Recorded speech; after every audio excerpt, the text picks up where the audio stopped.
going to call the Special Ordinance Committee meeting of December 16th to order. And could we start with a roll call? Councilmember Gutierrez. Present. Councilmember Jordan. Here. Chair Snedden. Here. Thank you. And Madam Clerk, do we have any changes to the agenda? No changes to the agenda. And do we have any public comment for items not on the agenda?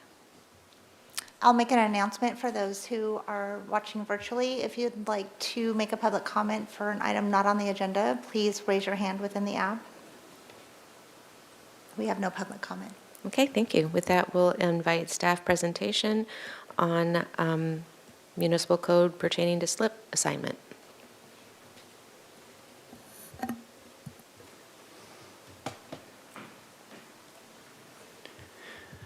Hey, good morning, Chair Snedden and council members. I'm Harbor Operations Manager Nathan Aldridge, and today I will be presenting you with some proposed revisions to the slip waitlist assignment policy. To summarize this revision, this policy change would have a couple of main overviews. Number one, this was discussed at 3 separate public meetings, and the proposed changes today were unanimously supported by the Harbor Commission and had broad public support as well.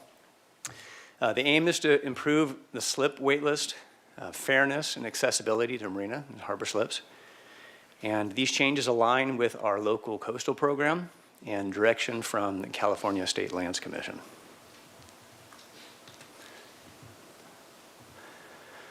To begin, with some background on what a slip permit is. A slip permit is a revocable month-to-month license agreement.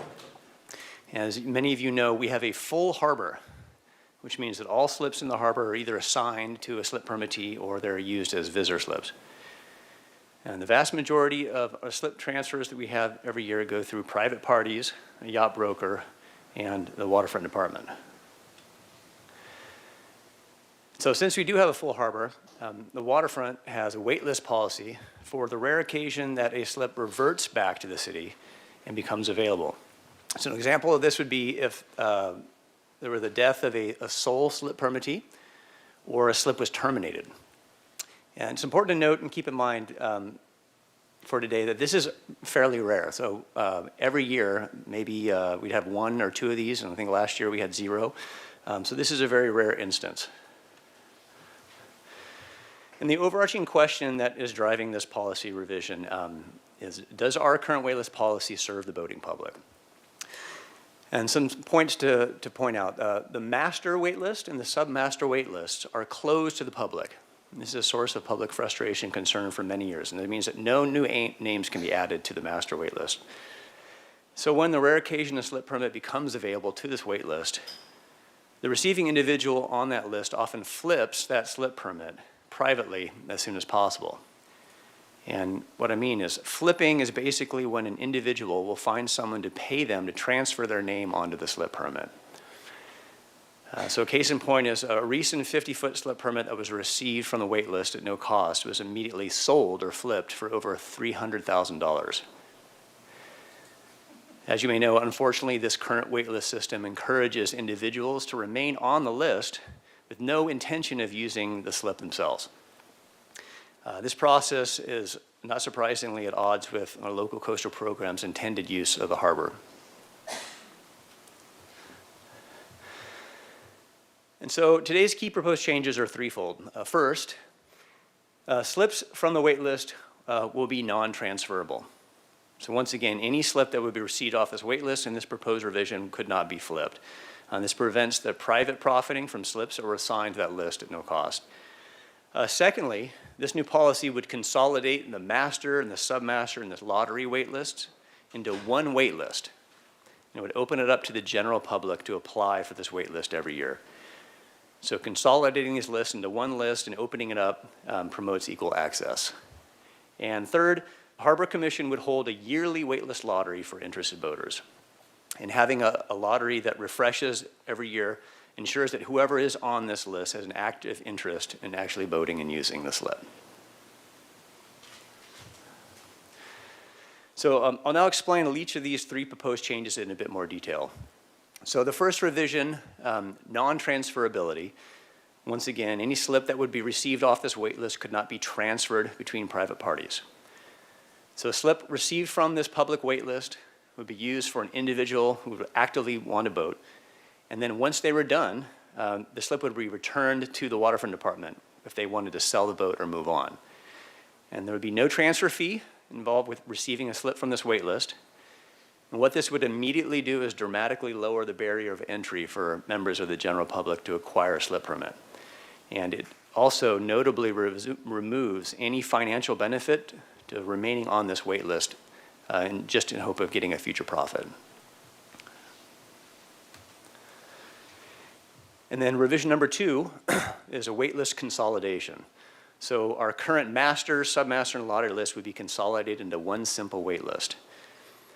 Individuals who are currently on these lists would be offered a place on our first year's new waitlist.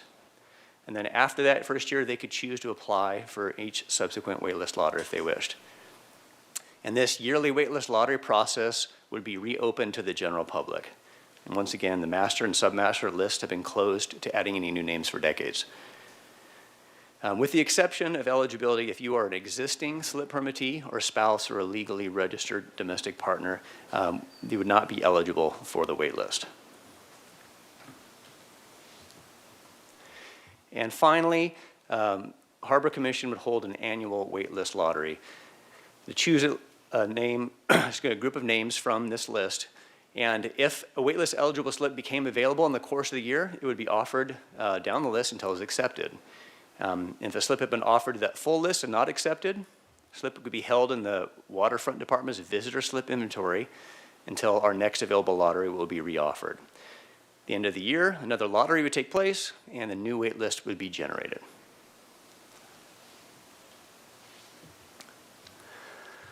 So staff looked into several questions throughout this process in the past months that were either asked by Harbor Commissioners or members of the public at earlier meetings. So one of the first questions and notable questions came up of what would the implications of these changes be to our state lands obligations. So Waterfront staff, myself, and Director Wilshire actually met with State Lands Commission to discuss these proposed policy changes, and they were very supportive of these changes, obviously. They agree that these changes do align more with our local coastal program. They work to improve accessibility and fairness in how these are allocated in a public waiting list, and they help to at least at some point eliminate some issues with profiting off of these public slips that are received from the wait list. Another question that was addressed was what were the implications involved with any entitlements to people who are currently on the wait list, existing wait list members. And so staff work with our city attorney's office. They have no concern with entitlements or obligation owed to any existing individuals on the wait list. It's important to note that wait lists are voluntary and they carry no expectation or a guarantee of receiving a slip or a reimbursement for any fees paid for this. And as a courtesy, this policy, in this process, these individuals who are on the list were contacted and were given opportunity to weigh in either in person or meeting one-on-one. And also of note is in this proposed draft, all existing waitlist members would be offered a spot on the first year's wait list. So the master, submaster, and lottery list if they wanted to remain on that list.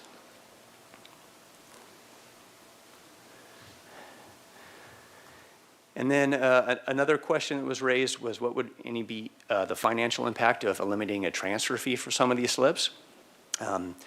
Once again, this affects a very small percentage of the overall annual slip permit transfers. This is maybe 1 or 2 a year. So this change would affect less than 1% of our overall transfers. And so the elimination of a transfer fee on these slips would be fairly minor. It's less than $5,000 in the last fiscal year. Staff has no concerns with the budgetary impacts due to this, and any impacts going forward in the future will be reevaluated over time in our current budgetary process. So this morning's recommendation is that Ordinance Committee forward to City Council for introduction an ordinance in the Council of the City of Santa Barbara amending section 17.20.005C of the Municipal Code pertaining to slip assignment policy. And with that, I'm happy to turn it back over to the committee for questions. Thank you. And we have questions from Councilmember Jordan. Thank you. I tried to remember when we saw this last, it was a long time ago, wasn't it? So I may be accused of asking the same questions again. So, how many people are on the master and the submaster list right now? How many names? Yeah, Councilmember Jordan, my understanding is there are 11 names on that list. Total, Correct. in the whole city? So people don't get in there for years, but there's only 11 names on that list? Correct. My understanding is the individuals on that list have been there, some of them since the 90s and the early 2000s. So in a sense, everybody's given up on that, then they just play the 50-foot slip, go pay $300,000 with a transfer, right? That's correct. Okay. And then there's no cost to being on the wait list. The wait list fee currently is $50 if you are accepted onto the wait list. Okay. So if you want to maintain that, it would be $50 per year. And somewhere buried in this was if my lucky name comes up on the lottery list, which would really mean we need to get more people on the wait list to have a lottery list, that there would also be a fee associated with that, right? That's correct. It's the And same. why is that? This is for staff time to maintain those lists, to send the letters out Okay. every year. And why not just incorporate that into maintaining your place on the wait list to cover the entire cost of both of those things happening? So the wait list cost and accompanies the entire cost of the program for also maintaining the lottery list. Why not? So I was thinking maybe you're spreading it over a whole bunch more people. So instead of charging somebody $250, you're charging 250 people on the wait list $1, just to not say, hey, welcome to the lottery list. Now we want some money from you on the best day of your life. You hit the lottery, right? But so if the wait list grew, I mean, so what was the reason to add in another cost and not just build that cost into holding your place on the waiting list? And Councilmember Jordan, just to clarify, your question is involving the $50 yearly fee for the maintenance of that. Yeah, that's a great question. Historically, my understanding, if this answers a little bit of it, the wait list was capped in sort of the turn of the century, early 2000s, when Marina One was expanded. Q, R, and S finger were built, and people realized that there were going to be some slips, and there was a huge flood of hundreds and hundreds of names were wanting to get onto the waiting list. Yeah. And so they decided to cap it because there was no turnover, really. Right. And so the lottery list was created subsequent to that. My understanding is that lottery lists, most often the smaller slips, when they are offered or accepted in the lottery list, but the master list and the submaster list, you have to just list what sort of slip basically you were requesting. Okay. And from the master list, there are 50, 60-foot end ties. And so by the time any of the 50-foot slips are offered in the last 20, 30 years or so, they're taken before they make their way down to that lottery list. And that was one of my next questions too. So when you're on the wait list, you have already specified what size slip you're looking for. That's correct. And so and then if you make the lottery list, you bring that size slip with you on the lottery list? The lottery list is independent from the master and submaster list. And I know this can get confusing, so apologies. Okay. A lot of the staff time spent looking into the history of this was trying to unwind all of this. So to sort of give a big, broad overview, the master list and the submaster list are the same names. So the master list, everyone has to request exactly what size slip that they want. If you want a 60, 50, end tie. And then if a slip becomes available, it's offered to that list. And say it's a 30-foot slip, and it goes down the list 1 through 11. And if you're waiting for a 50 and you're number 5 and it's a 30-foot slip, you say no, you don't lose your place. If it's offered to that full master list, then they say, all right, the same people we've offered this slip to, regardless of what slip size you request, we're going to call you the submaster now. And do you want the 30-foot slip? You can take it. And if they don't take it, then eventually works its way down to that new lottery list that was created years ago for people who had not made it onto that master or submaster list, which was capped, decades ago. If Okay, that so makes I'm more sense. confused now. So the master and the submaster are going to be combined to one list, and you will hold an annual lottery out of that list.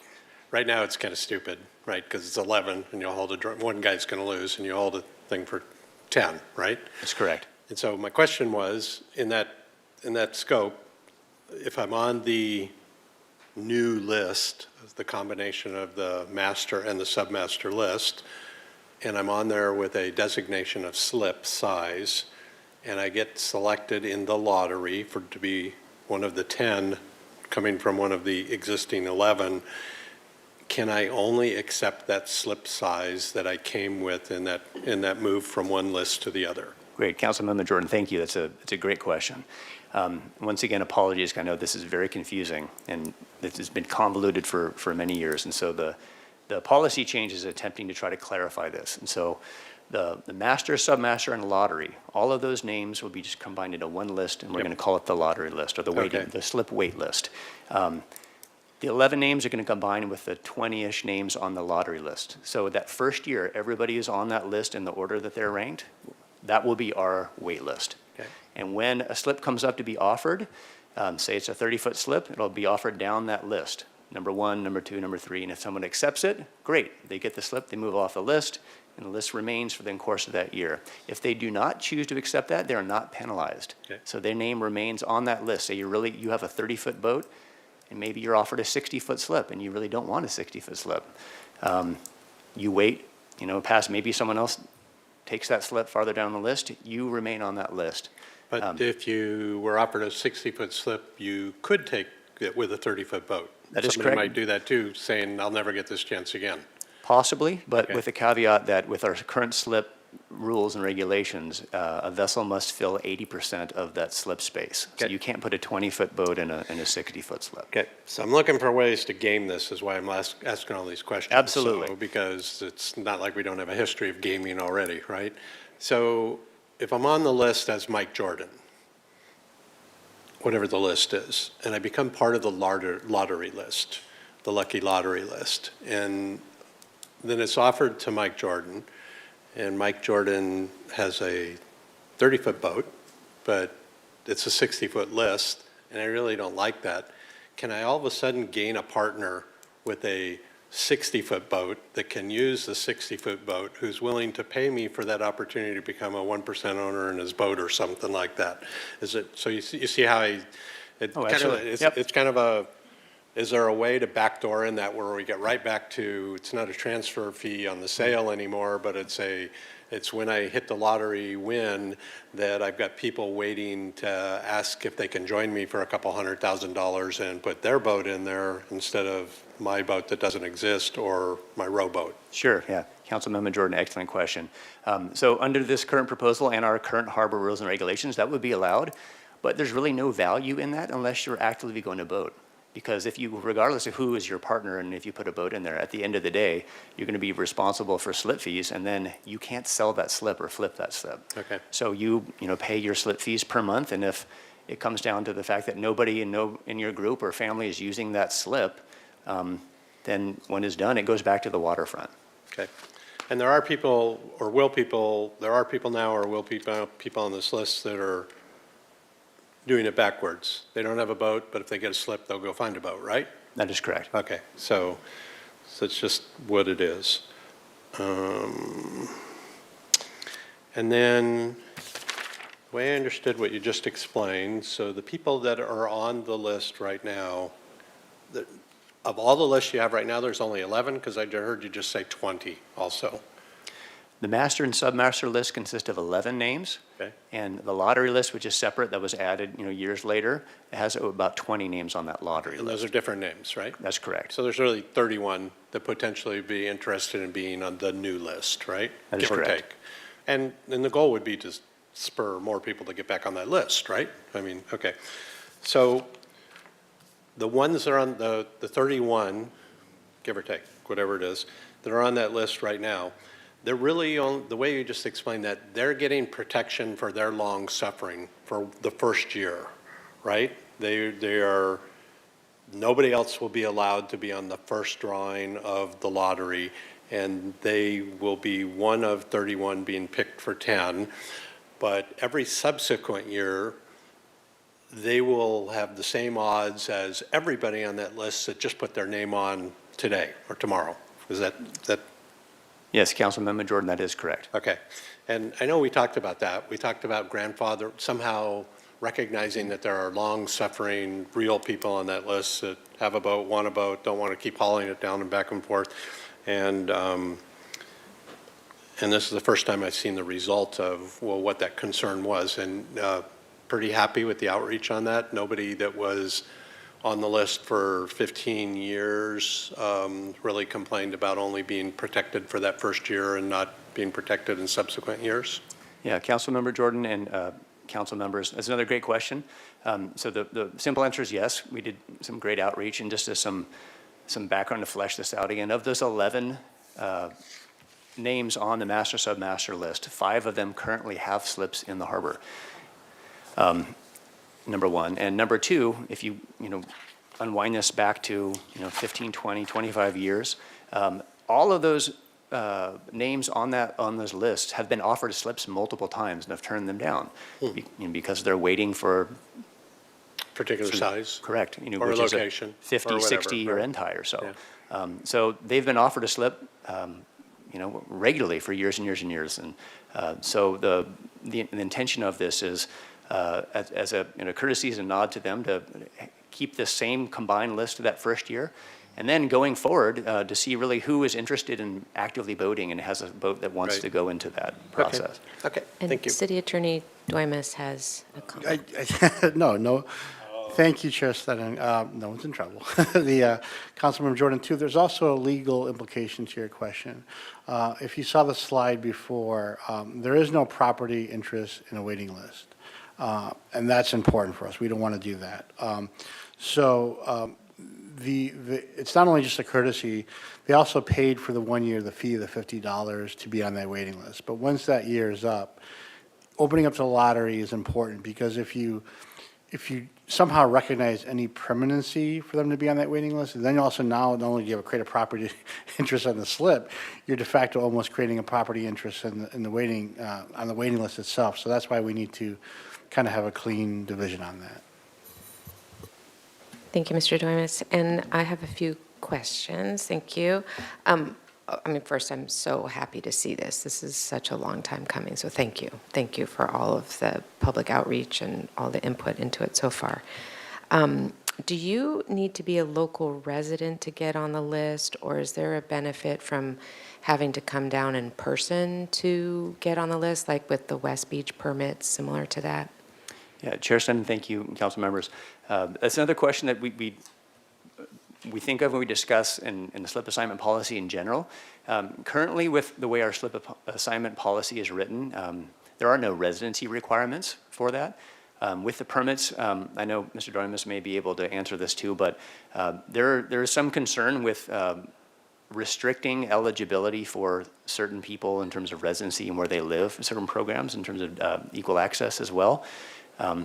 The idea and the intention is people who are on this waiting list would be excited and ready to boat and would come down to the harbor, right? Mm-hmm. What we want to get away from, is someone who gets a slip and either flips it immediately for a bunch of money to someone else, or boats that are sitting there 20, 30 years in the harbor, with nobody coming down and actively boating recreationally. We want people who are down, ready to go, with families, commercial fishermen who are using our facilities, spending money at our local businesses and restaurants, patronizing our waterfront in our city, who are actively using it for its intended purposes, and getting away from the model of this is a valuable piece of parking or real estate, that they can sort of change and exchange. And so, yeah, the hope is that, someone coming from, somewhere else going to Santa Barbara, or a local member says, hey, I want to come down and get a slip, what's the process? And I can look at that person in the eye and say, I'm sorry, the waiting list is closed, you can't add your name, versus,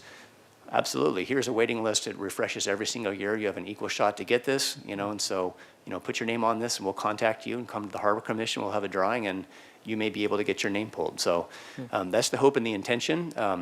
And the way it shakes out, most of the time, the vast majority of our users in the harbor and marina space are locals, but even with the Parade of Lights on Sunday, I saw people who had decorated their boats. At the end of the event, we're pulling them out on a trailer. I'm sure they came in from Santa Ynez Valley or somewhere else too. So people come from all over to enjoy our harbor and our public spaces, and the aim of this is try to increase access as much as we possibly can.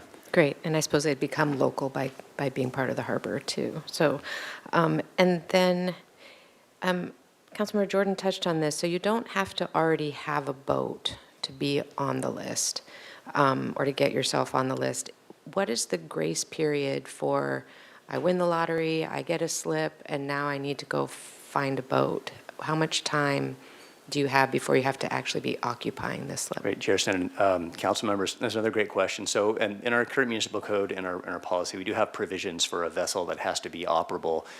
It has to come in with all their papers, ownership, the slip permit must be signed. I believe it's 90 days. Okay. I can double check for you on that.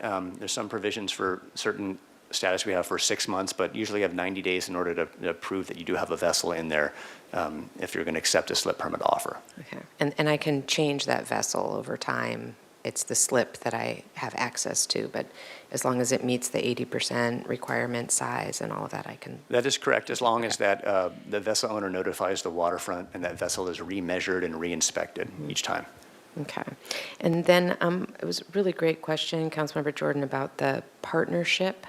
And I do still see a way to game the system there where I might be paying my slip fees, but I'm renting out that slip at a higher rate than my slip fees that I'm paying, so I'm still making a profit. And I could see that especially for the larger boat sizes, that my slip fees are sort of nominal in comparison to what somebody could pay for sort of subleasing that slip. And how do we work around that?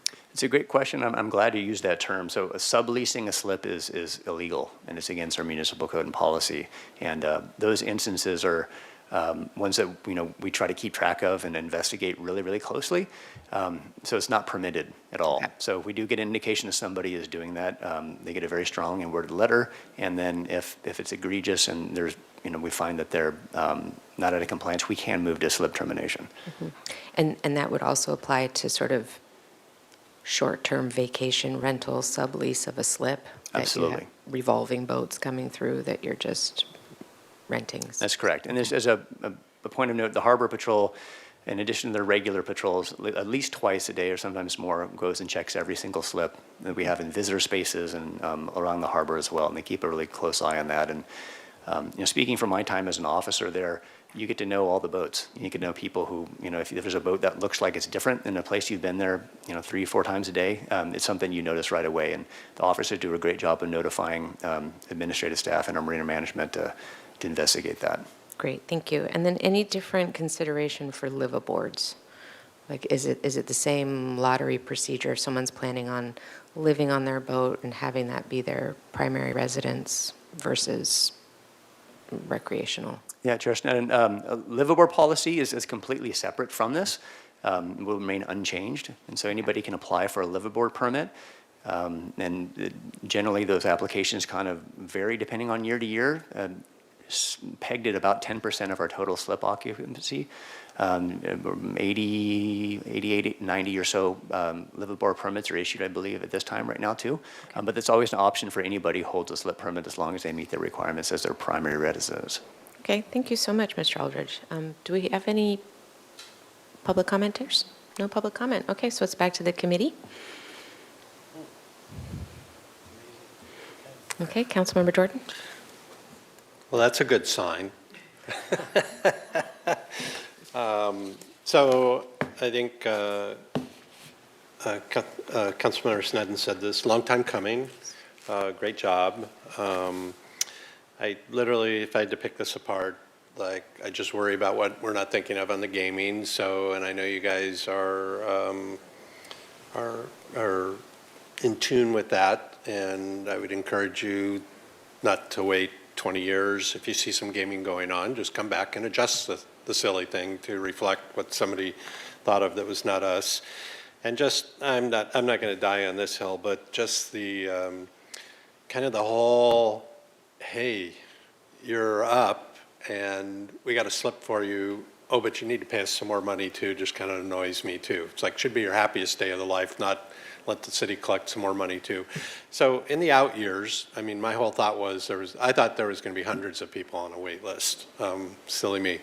But, you know, that whatever the cost of the administration, both of the wait list and the lottery and the offering and that is, just to amortize that backwards to participation in the wait list and spread that out amongst everybody every year rather than ruin the happiest day of a boater's life when you're notifying them that there's a slip open and say, hey, your first step is in this number of days, you need to pay us a little more money to keep going in that process. So just kind of rubs me a little bit backwards on servicing our people, and if there's a better way to do that and not really annoy people financially, it's blend it back into a larger group.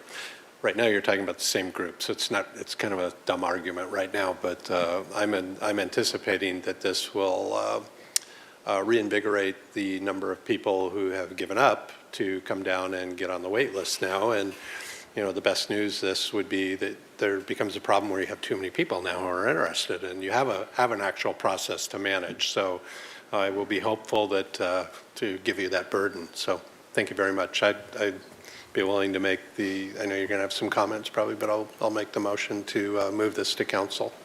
And Councilmember Jordan, just to your last point, currently as it stands on the waiting list, there is a slip transfer fee associated if you do receive a slip off of that wait list, and it's per foot. And so this new proposal would eliminate the transfer fee altogether for slips off the wait list. So there is a sort of benefit and hopefully a cleanup and a relieving of some of that financial burden that you're talking about. Thank you. Do we have a second to the motion? I'll second the motion. Okay, thank you. So we have Jordan motion and Gutierrez second. And then I'll just add my comments, just thank you. Harbor Commission, Waterfront Department, so happy to see this. This makes it a real option and for equity and accessibility of the voting public, as you mentioned. And I'm just so excited that more people, actual human people, will be able to be using and occupying those slips. And it's been incredibly frustrating, and to know that this black market is going on, and we all sort of like, well, I guess that's just what it is. It costs hundreds of thousands of dollars for a boat that doesn't even look like it really works, but you get the slip. And so this is really fair and equitable and honorable way to manage this. So thank you for that. I'm good with the waitlist fee distribution, and then Councilwoman Jordan, on that happiest day when you get the benefit of the actual slip, I think it's okay to be paying a little more for that actual benefit. If we were going to redistribute the fee in one way or the other, I think I would distribute it so that it doesn't cost as much to be on the wait list as it does once you've gotten the benefit, because that person will have the benefit of the slip. So I think I'm good with it as is, and it's been through a lot of process to look at that equity. So I'm very, very excited to be having the vote to forward this to council. Recommendation moved by Councilmember Jordan, seconded by Councilmember Gutierrez, that the Ordinance Committee forward to City Council for introduction and subsequent adoption an ordinance of the Council of the City of Santa Barbara amending Section 17.20.005 of the Municipal Code pertaining to slip policy. Today we're going to do a verbal vote. Councilmember Gutierrez. Aye. Councilmember Jordan? Yes. And Chair Snedden? Yes, And that passes unanimously. Thank you. thank you so much. And before item 2, we're going to have a changing of the seats. So Councilmember Jordan. So my spouse is a practicing massage therapist in and out of the city, and we earn money as a result of that. So that obviously establishes a situation where I need to recuse myself from this and any subsequent action in front of council. Thank you, Councilmember Jordan. And as a third member standing in on the Ordinance Committee, we'll be welcoming Mayor Rouse. I think we just went to go get Mayor Rouse, so give us a minute. We can take a 3-minute break if you're looking. No, I think you'll continue to chair, Councilmember. Nicole just went.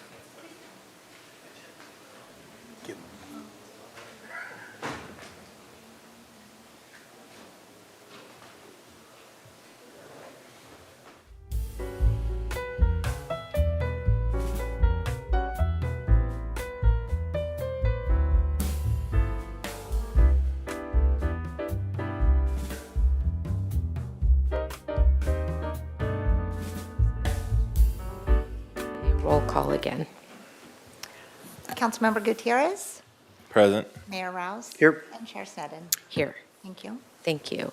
And I'd also like to invite City Attorney Doimis to share some comments before we begin. Thank you, Chair Sneddon. So before I turn it over to the Police Department for the presentation, I do want to mention two issues. First, during our thorough review of the massage ordinance, we've kind of learned a potential conflict with the potential ordinance in our municipal code, particularly our zoning code. So our zoning code prohibits zoning occupations when your business requires a city permit or a license, unless that license is for revenue purposes only. And I do have the director from the Community Development, Allison DeBusk, if there are later questions on that issue from the committee. So the issue with that is then we will have to work, and we'll discuss when we make the motion on what the next steps is. But in thinking of this, the ordinance committee can decide whether they want to continue that and not allow any home occupation for any type of business like that, because the intent of such ordinance is to preserve the character of neighborhood, as well as impacts like parking. So that's one issue that we will need direction from the ordinance committee from, and we can talk about that when we're making the motion. And if any questions asked to that zoning code, Mr. Busk is here to also address that issue. The second issue kind of deals with the, we've received a lot of public comment on the ordinance, and one of the most frequent comments has been on the California Massage Therapy Council rules and legislations. People have used the word grandfathering in terms of requirements, education, certification, and Assistant City Attorney Ms. Minter is here. She has worked on this ordinance, and she will, after the presentation from the police department from their slide, she'll provide the ordinance committee some information on what the legislation is regarding this in terms of the hours, what reciprocal agreements you can come with it too, whether you want to term that grandfathering.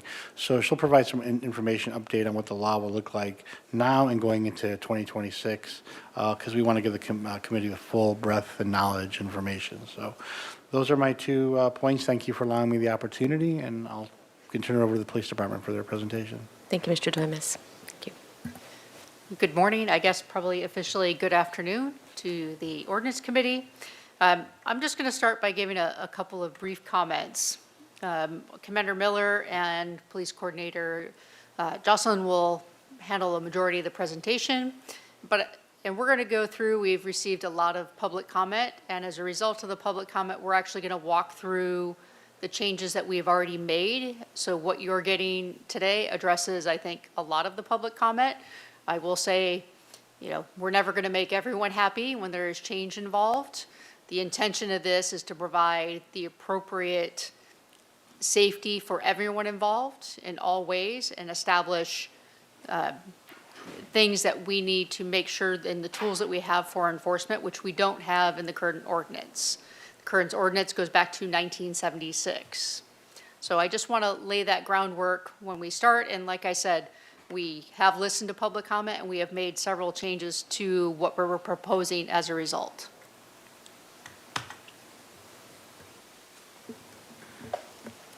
Okay, thank you for joining us this afternoon. Like the chief said, I'll go ahead and start our presentation. So the Massage Therapy Act, it was enacted in 2008 through the California Business and Professions Code 4600. It establishes a uniform standard of laws for massage professionals and establishments. It establishes uniform standards and regulations for local governments to effectively regulate massage professionals and establishments. And it appointed the California Massage Therapy Council, also known as CAMTC, as the only nonprofit corporation to issue a statewide certification for massage schools and massage therapists. The California Massage Therapy Council upholds minimum standards for massage schooling programs and training curriculums. They manage the certification process for massage therapists within the state of California, and they maintain an active list of approved massage schools and certified massage therapists. Current massage ordinance. The current massage ordinance has been in effect since 1976. The ordinance language is outdated and does not comply with state laws as outlined in California Business and Professions Code 4600. The operational standards for massage establishments are not clearly defined, and it does not ensure professional compliance. Purpose of the proposed massage ordinance. The department recognizes massage therapy services as a valuable health and therapeutic service offered to the public, but unless properly regulated, the operation of massage businesses may be associated with unlawful activity. The purpose of the proposed massage ordinance is to provide orderly regulations for massage establishments and discourage the misuse of massage therapy as a front for human trafficking, prostitution, and related activities in violation with state laws. Its purpose is to provide orderly regulations for massage establishments, all in the interest of public health, safety, and welfare by providing minimum qualifications for the operators and practitioners of such businesses. Its purpose is to update language to provide clarity and include appropriate terminology, and to establish operational and application standards that comply with current state laws outlined in California Business and Professions Code 4600 as set forth in the 2008 Massage Therapy Act. At the bottom of the slide, we provided a list of neighboring cities who have successfully incorporated the California Massage Therapy Council in their massage ordinance. At the bottom of each column are 2 cities who are currently in the approval process of their massage ordinance. Good afternoon. I'd like to address the public safety priorities. As a police department, we recognize the extreme value that these providers and establishments provide to our community and want to work as good partners with them. So our priorities obviously would be maintaining the legitimate businesses and keeping these establishments and providers safe, both on the community side as the clients and for the providers. A priority of ours would be to address, even under the current ordinance, what we do is we address the community complaints whenever accusations of suspicious activity come in. Like I said, our main priority is being partners with the community and with the providers. We don't want to see this to be seen as the police department against providers or establishments. This is because we see the value in the services that they're providing and want to make sure that it's safe on all sides. So part of what our priority would be with the ordinance would be promoting transparency and compliance through fair and consistent inspections, and we'll talk a little bit more about the inspections in a minute. And through those inspections, ensuring that the practitioners are licensed and follow the rules of the proposed ordinance.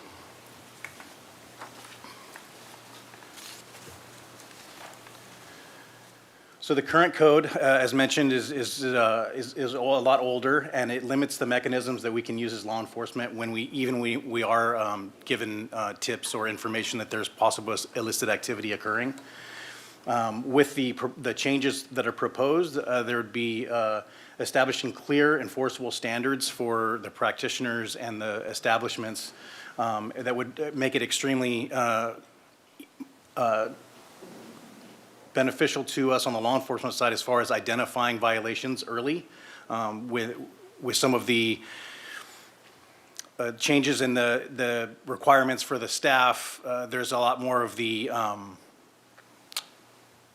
background with who's working the establishments on the front end when they're applying through these permits.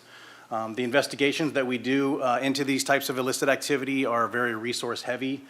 They require manpower, surveillance interviews, oftentimes working with other city departments and multi-agency work. The proposed changes to the ordinance, in addition to helping with the investigations when we can come to a conclusion of a criminal complaint, that will also help when we can't reach that threshold to have some means to address complaints through the ordinance. As I mentioned, the biggest tool that the change is something that we don't have now would be the introduction of the annual and the unannounced inspections. It's a key enforcement tool for us to be able to see these businesses working as they do on a daily basis and not when it's known that we're coming and things would be in order that aren't normal practices at that location. By doing these inspections, it gives us a great tool to enhance the public safety, to prevent the illicit activities that occur in those types of places. And again, as a police department, being good partners, we understand that by far and above, the vast majority of these places are legitimate, and there has been a lot of public comment on this proposed ordinance, and I understand the defensiveness of some, thinking that it's attacking the profession, but really it's hoping to protect them, the service providers, the establishments, and staying on top of it. This inspection tool gives us a great tool to do that, to ensure that the businesses are following the guidelines and regulations.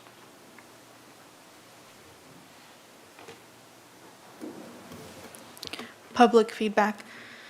Like the chief addressed, the police department conducted a public hearing on November 14th and a fire and police commission special meeting on November 20th to accept public feedback and comment on the presented changes of the proposed massage ordinance. The public did express concerns during both meetings, and the police department reviewed the issues and developed solutions that we have incorporated in the proposed massage ordinance. The following are our solutions to the public's concerns. For sole proprietor fees, we've increased the sole proprietor permit renewal to 2 years. Massage establishment permits will remain an annual renewal.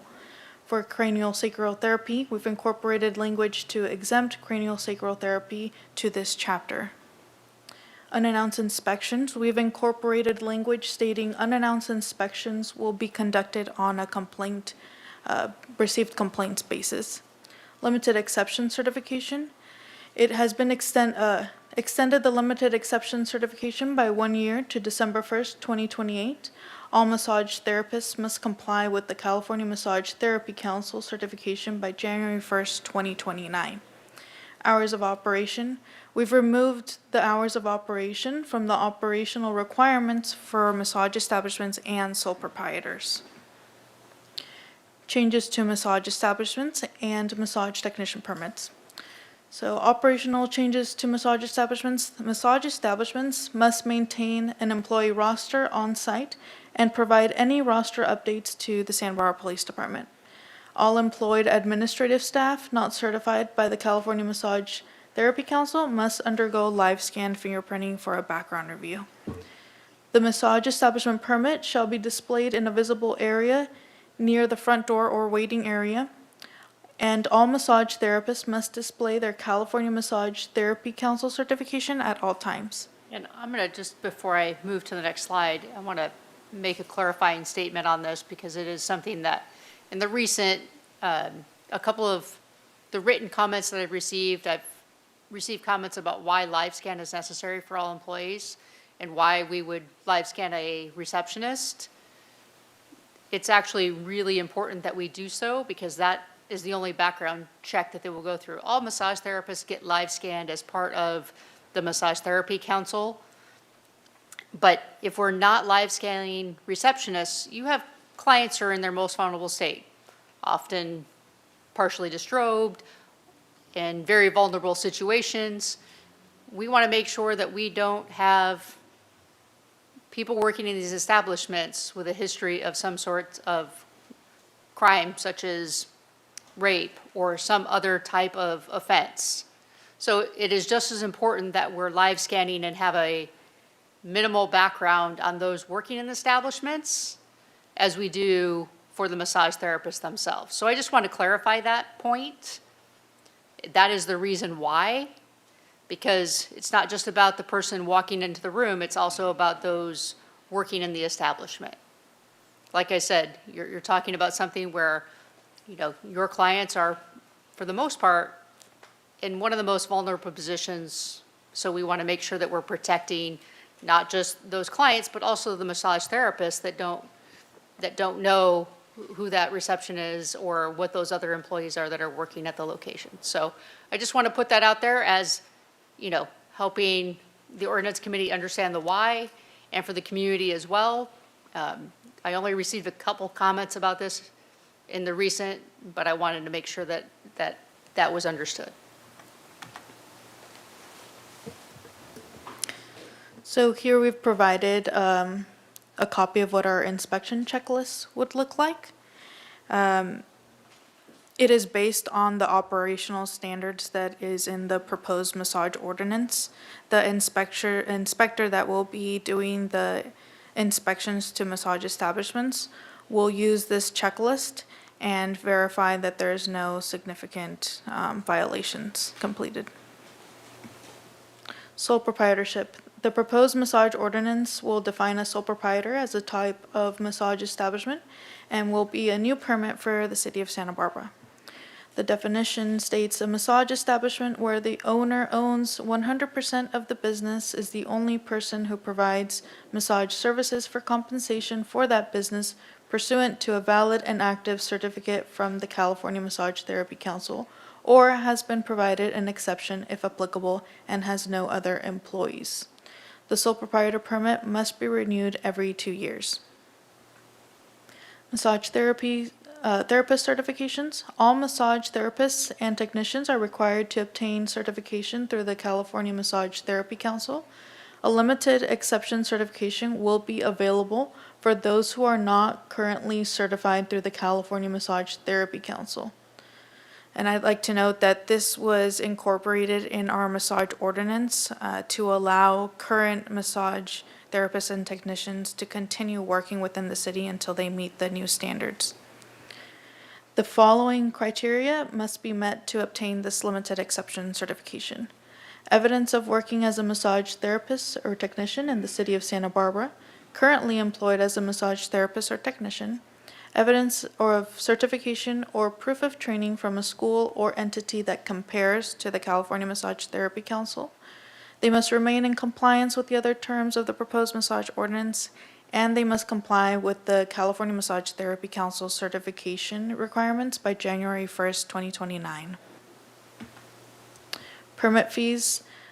The proposed fees for massage establishments will be $375. The proposed fees for sole proprietors will be $275.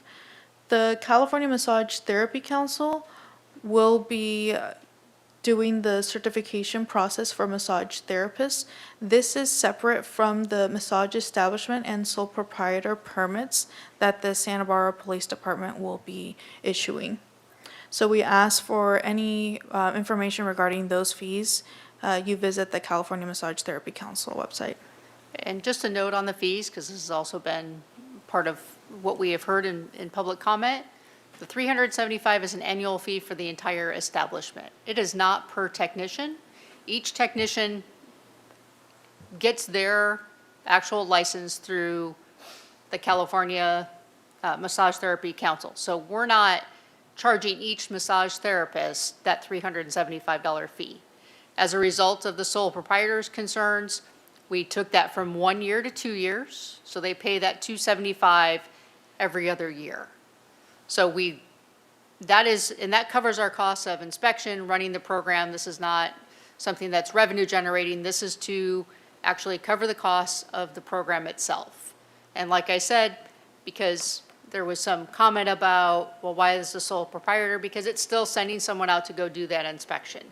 But as a result of it not being multiple technicians, we were comfortable with making it for the sole proprietor every 2 years and not every year. We weren't comfortable doing that with the actual larger establishments because they have higher turnover and other things in terms of that establishment. But we were comfortable making that change for the sole proprietors. So additional resources, we've listed some additional resources that would be helpful for yourself and the public. So Santa Barbara Police Department, how to submit questions to us, our website where we will be updating information related to the proposed massage ordinance and the approval process, the Massage Therapy Act website to obtain more information on that, and the information on the California Massage Therapy Council, their website, and their listed email to submit any questions to. Recommendation, the Santa Barbara Police Department recommends that the Ordinance Committee review and recommend the proposed amendments to the Municipal Code Chapter 5.76 pertaining to massage establishment and massage therapist permits, and forward the proposed amendment to the City Council for introduction and adoption. And one other quick comment as well is currently massage therapists individually have to come to the city and get their massage therapy permit every year. But they have to go through finance on us, and it's actually a more confusing process. So this is also streamlining the process in terms of a lot of the therapists are actually already CAMP certified technicians, but they also have to get ours. So this prevents the individual from having to go to two different spaces or having to go to finance and the police department. So the actual process itself for the therapist is much more streamlined in this case. So I just want to point that out. It's not that they don't get something now, but it's very different. Like I said, we added the language that there was a concern about unannounced inspections. The yearly inspections, we will make contact with the owner, make the arrangements to go do those. But in the terms of when we get a complaint, we need the ability to make those unannounced inspections when we've gotten a complaint. So that is language that we added in there, is that those unannounced inspections will occur when we have a complaint. And listen, we're not here, to bust down the door and do all these different things when we're going to do in the inspections. There was concern about how we would treat clients. We're here to make sure that those clients are taken care of and that the things that we need to do, but we also need the enforcement tool of being able to go in and do an unannounced inspection when we've gotten complaints. And we have gotten those complaints recently. So this is not in reaction to something that we haven't seen. These is a reaction of knowing where we don't have the tools that we need to actually do the appropriate level of enforcement. So, we don't want to be in that situation where our only option is to have to get a search warrant, and then that is a much different operation, and that could potentially have different effects for those that are being the clients at the time. So I just want to put that out there, and same thing with the time. Originally, we had 7 a.m. to 10 p.m. There were some concerns from a couple of massage technicians about, they provide massage to someone in labor, and that could happen at any time. So as a result, we heard that concern, and we removed that from the ordinance. So like I said, we've been very transparent. We're trying to be very public-facing. We understand there's concerns about this, but we also want to make sure that we're providing the appropriate public safety for the legitimate businesses, as well as have tools to make sure that those are not, that we can successfully deal with those situations. So I just want to lay that out a little bit more so you can see it and understand, like I said, that we have taken that public comment to heart and made some changes appropriately. Good afternoon, Ordinance Committee. My name is Heather Minter. I'm Assistant City Attorney. I have some background and overview information I just wanted to share with you so that you can make an informed decision regarding the multiple public comments and requests for grandfathering section, and also for context on where the Massage Therapy Act is headed in 2027, as there has been legislative amendments. First of all, as Jocelyn said, the CAMTC is a private nonprofit corporation, different from a regular state legislation licensing board. And it was created by the state legislature, and it's tasked with issuing voluntary certifications to massage professionals that meet the requirements of the Massage Therapy Act, which is found in the Business and Professions Code. The CAMTC has jurisdiction over individuals, and this is important, so applicants and certificate holders, but jurisdiction over massage businesses is vested in the cities and the counties. The CAMTC certification is the only credential for massage professionals that's recognized by California state law, and it's valid for a 2-year period. The purpose of the Massage Therapy Act and the CAMTC generally is to enable consumers and local governments to make more easily identify certified massage professionals, as they are searchable on their database and website, provide for consistent statewide certification and oversight of massage professionals, ensure that the schools approved by the council that are teaching massage provide a high level of training, and assist local governments and law enforcement in meeting their duty to maintain the highest standards of conduct in massage establishments by vetting and disciplining certificate holders, and also to provide for a self-funded nonprofit oversight body to certify massage professionals and ensure compliance with the act. So it's very important to note that the Business and Profession Code makes it an unfair business practice for anyone not certified by the CAMTC to use the titles licensed, certified, certified massage therapist, certified massage practitioner, CMT or CMP. So I just wanted to discuss the schooling required for certification.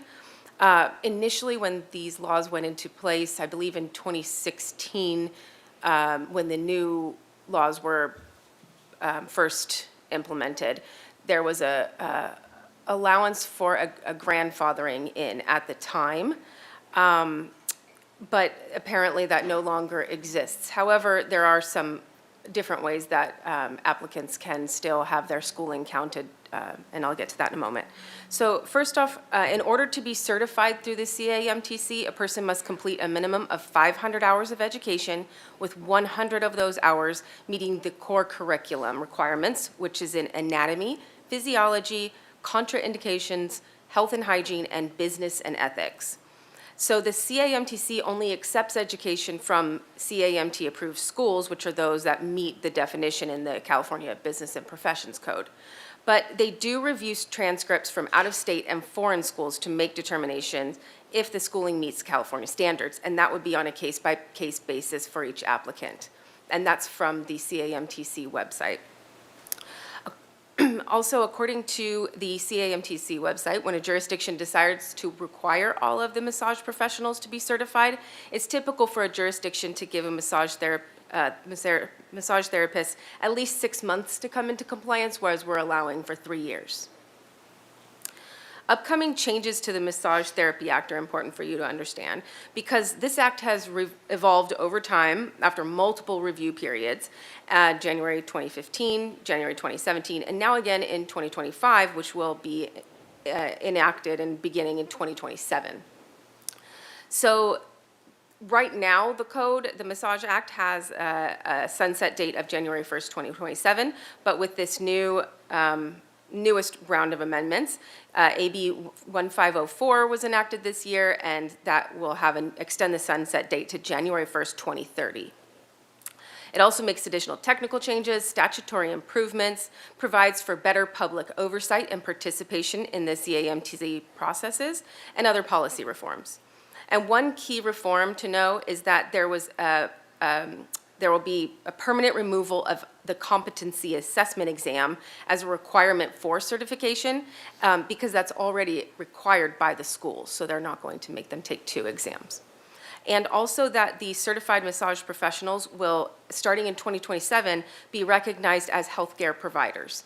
And that's important because it implies a higher standard of education and vetting. And that's all I have. Turn over to you. Thank you very much. Thank you. Mayor Rouse has questions. Yeah, thank you. No, and I recognize that massage therapy is in fact a very valuable medical therapy to preserve, but I also want to make sure that our police department has the ability to prevent or to intercede when there are illicit activities going on, which brings up kind of one of my concerns, because there was the annual inspection, potentially surprise inspection or whatever, but there's also the just cause part of it, or the probable cause. I think that's the word I'm looking for. And so normally when a business has a business license and is inspected by the regulating bodies, it's usually not a police matter, it's a code matter. And so I was just a little bit, when I realize that you're on a complaint basis, then you have a probable cause. And I may be getting in the weeds legally, or I'm not really sure, but I just want to make sure that I was clear about this, because I'm sure that's a big concern for especially sole proprietors. So the example that I could give, we actually have several permits that we oversee within the police department. So when it comes to the alcohol the inspections for alcohol related to the smaller bottle size, we do those inspections every year, the deemed approved program. Yep. The taxi, Jocelyn's the one who inspects taxis. So we have several of those, the alarm permits, but she does all those inspections. That's why we made sure we set up an inspection form that was appropriate. You know, Jocelyn will be able to do those inspections unless there's something where she thinks there's an issue. At that time, she would take an investigator with her, which is what we do with the other permits as well. So it doesn't need to be outside of the police department to have that type of response. When we talk about probable cause, we can get into all the different technical terms, but really the bottom line is if we get complaints, which we do, whether that comes in through the phone, through dispatch, through a council member, where someone from the community complains about illegal activity potentially occurring, that's when we would do that unannounced inspection, where yes, you would have Jocelyn, but you would also have Jocelyn with our investigators going with her. For the yearly compliance to make sure that the other things that you see on the checklist, that's something that Jocelyn's going to do. And those are related to those health and safety issues. Because it's not, it's two-part, right? We want to make sure, just like we're talking about their healthcare professionals, that their standards are upheld, because otherwise they're never getting that type of inspection. And if there are health and safety violations that Jocelyn sees that are outside of something the police department would do, that's when we pick up the phone and call our friends at planning or at building to address those things. So if we go in and do an inspection and there's something that seems amiss, that's where we have those great relationships with our other city partners and we'll go do that. But the unannounced inspections are for those that we actually get that complaint. Okay, that was kind of the dividing line I was thinking about. My second concern was something Mr. Dornes brought up about the actual running a business in a residential neighborhood, because at one point in time, my understanding was that a client serving or a client visiting business was not the type of thing that you would permit within a residential area. In other words, if you were receiving clients or whatever in a place, mostly due to the zoning and the traffic and the parking situation. So, and Ms. DeBusk looks like she's ready to inform me on this particular issue. Thank you. Thank you, Mayor Rouse, for the question. Allison DeBusk, Community Development Director. And we do have a home occupation ordinance, and it has a couple stipulations in terms of operations, because you're correct. The purpose is that it remains compatible with the residential neighborhood. So one standard is that there are no employees. So home occupation, you cannot have employees. However, you are allowed to have customers or clients visit the residence, but it's limited to up to 2 people at a time and no more than 4 visits per day. So it's a limited number, but it does allow for that. All right. Thank you. That makes it more clear for me. I appreciate it. Thank you, Madam Chair. Thank you, Mayor Rouse. And Councilmember Gutierrez has questions. Thank you, Madam Chair. Could you just do me and the public a favor and go over what the police department's role is in addressing the human trafficking and sex trafficking issue in our community? Sure, I'm going to have Commander Miller, and he and I will both have comments on this. So we actively, through our Special Investigations Unit, conduct human trafficking investigations, sex exploitation, all of those different types. That falls into our purview because those are all criminal activities. So there are different types of establishments and places that we see this more often than others. And it's our role to make sure that we are caring for those that are in those most vulnerable situations. Sometimes the human trafficking is done where they are forced to work in these establishments and work off their time to be here. I want to remind the community that we do not do immigration enforcement. So we're not looking to do deportation. We're not looking to do immigration enforcement whatsoever. That is not our role. We are not allowed to by law. Our primary goal and function is to make sure that everyone's human rights are looked out for. So if we get a complaint that this is occurring, this is where we have a need and what I would say a legal and moral obligation to conduct those investigations to make sure that those individuals that are being trafficked are treated like the survivors and the victims that they are, and to make sure that those types of things are not occurring in our community. So I just want to put that out there as That's 100% our role. It is not our role to do immigration enforcement or deportation. It is our role to provide for the basic human rights of those individuals that are being put in this situation. You know, it's not of concern to us why they made that choice, right? Because there can be all sorts of reasons why they are where they are. That's not for us to judge.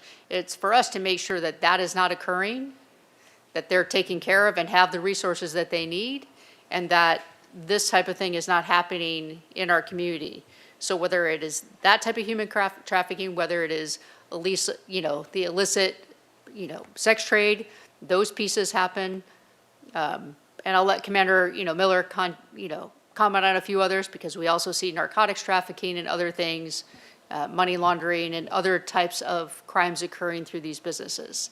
And we never want it where someone is saying that they're a massage technician and have all the training and skills to do that, and putting their hands on someone else's body in that vulnerable position, because you can actually do a lot of harm. And we want to make sure that that is not occurring. There's a huge purpose. I'm a huge believer in this as a health practitioner practice, because it is. I've benefited from it myself. There's no way you do this job for as long as I have without needing a little tweak here and there.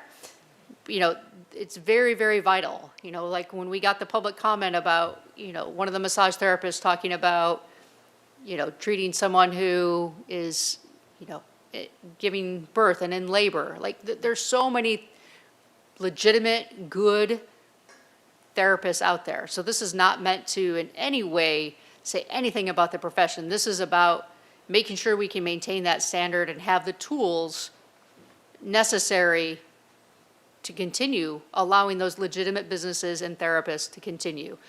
We are nowhere saying that, there's a majority that are not, because that is not the case. But we have to have the tools to take care of those that are not. And that's what this is about. City Attorney Duemas. And just before we go, just for the record, I do want to say this conversation would be appropriate for Brown Act purposes. It is related. I echo the chief's statements. This is not to say the vast majority or anything of that nature, but there are issues with sex trafficking in the industry, on other industries too. So part of this is also designed to prevent such occurrences. So I just want to state for the record that this conversation, these questionings are related to the issues just for the purposes of the Brown Act. So thank you. Thank you. Councilmember Gutierrez. I'd just like to, the chief touched on a lot of the other listed activities that happen when these establishments are engaged in illegal activity. And those investigations, we currently work those. That's the protocols that we have, and the means that I was talking about with surveillance and other investigative tools that we use. Those are currently what we do. What this proposed ordinance is doing is giving us another tool through the inspections to do the closed doors nature of these types of businesses, getting to that threshold of probable cause to use those traditional investigative means it's a higher threshold than the inspections. So what the proposed ordinance is doing is giving us that inspection tool so that we can more easily identify and investigate those when those accusations do come in. Is there any addressing this issue with the massage therapists on your behalf? Like when you do those yearly inspections, do you go over any of this human trafficking, sex trafficking issues with them? This will give us an opportunity to do so. We can clearly, also provide educational material and do other things, as we're doing those inspections. It's not something that, we certainly could add it to our protocol. So I got a lot of surprising responses in relation to this proposal. One of them is, and if I can get your opinion, is if this sex work is happening, even if we throw more laws onto it, it seems like it's going to continue happening. So what are your all's thoughts on attempting to regulate it? I think that's a very bad idea. Why is that? Can I interrupt? I want to avoid, just for the Brown Act purposes, our discussion should be limited to the massage ordinance, and the questions is related to how, Councilmember Gutierrez, how that, how regulating the massage ordinance can address the issue of sex trafficking. We should not, I don't want to go beyond that issue for the Brown Act purposes because we're not agendized for that item, so. Through the massage ordinance, the inspections, and the tools that it gives us, it allows us to shut establishments down that are those that are actually allowing the sex trafficking to occur. And that would be our goal through this. I'm a realist. I know these things are going to happen. You know, absolutely they happen. But the fact that we can shut down those that are occurring, 100% and absolutely we want to do so. You know, I'm not sitting here saying we're going to have 100% success rate and we will never have them, because that's just not the reality. That, you know, I wish I could get to where we have no crime in anything. And this isn't about adding a new law. This is about taking our existing ordinance that was enacted in 1976 and bringing it to the year 2025 and 2026 by the time we get to this. There's a reason the legislator took the time in 2008 to actually start putting the things in place to regulate the industry, because there was an overall need for it. So this isn't us coming up with something that doesn't exist. This isn't us coming up with a new law. This is about us taking our current ordinance, making some changes to it to make sure that we are doing everything we can that is within the city's power to make sure that these are safe environments for those that I consider some of our most vulnerable. So that's where I will leave that. But I'm under no illusion that we will ever stop that type of activity completely. But this isn't, we're not establishing a new law. We're updating what we have to make sure that we're meeting the new standard. You know, we're taking something that is almost 50 years old and updating it, just like we do every other ordinance within the municipal code. We just have not touched this one up until now. So, like I said, this isn't about creating something new. This isn't about, you know, over-regulating. This is about taking something we have, giving us the tools that we need, making sure that there is a appropriate standard for all of our businesses. Thank you, Chief. So, Mr. City Attorney, if this isn't the correct time to have the discussion about regulation of that, when would or how? I would suggest that that would be an appropriate topic for a two-person memo that would come to the full council for direction to staff to spend the resources to research that. Okay. Sorry, Ms. McAdoo took the words out of my mouth. Thank you. All right, thank you. So when it comes to other businesses that offer some sort of massage, so let's say there's a salon that has massage chairs, would that constitute the ability to just enter the facility to check to make sure there's no illicit behavior happening? If you're talking about like a hair salon where they're rubbing your neck while they're massaging your head, like that's not what we're talking about. We're talking about establishments that employ massage technicians, and their sole purpose is to provide massage therapy. So chiropractors as well? Or? Chiropractors are separately regulated as health professionals. They have their own certification and have to go through their own set of rules when it comes to the chiropractic, so those fall under their own regulation. Physical therapists as well then? Yes. Yeah, okay. So what other businesses do we have warrantless inspections like this? Well, we inspect before any business opens. Like, there's a series of inspections that they have to go through. We do dance permit inspections. We do, like, there's a whole long list. I couldn't give you, like, specifically what those are in this moment.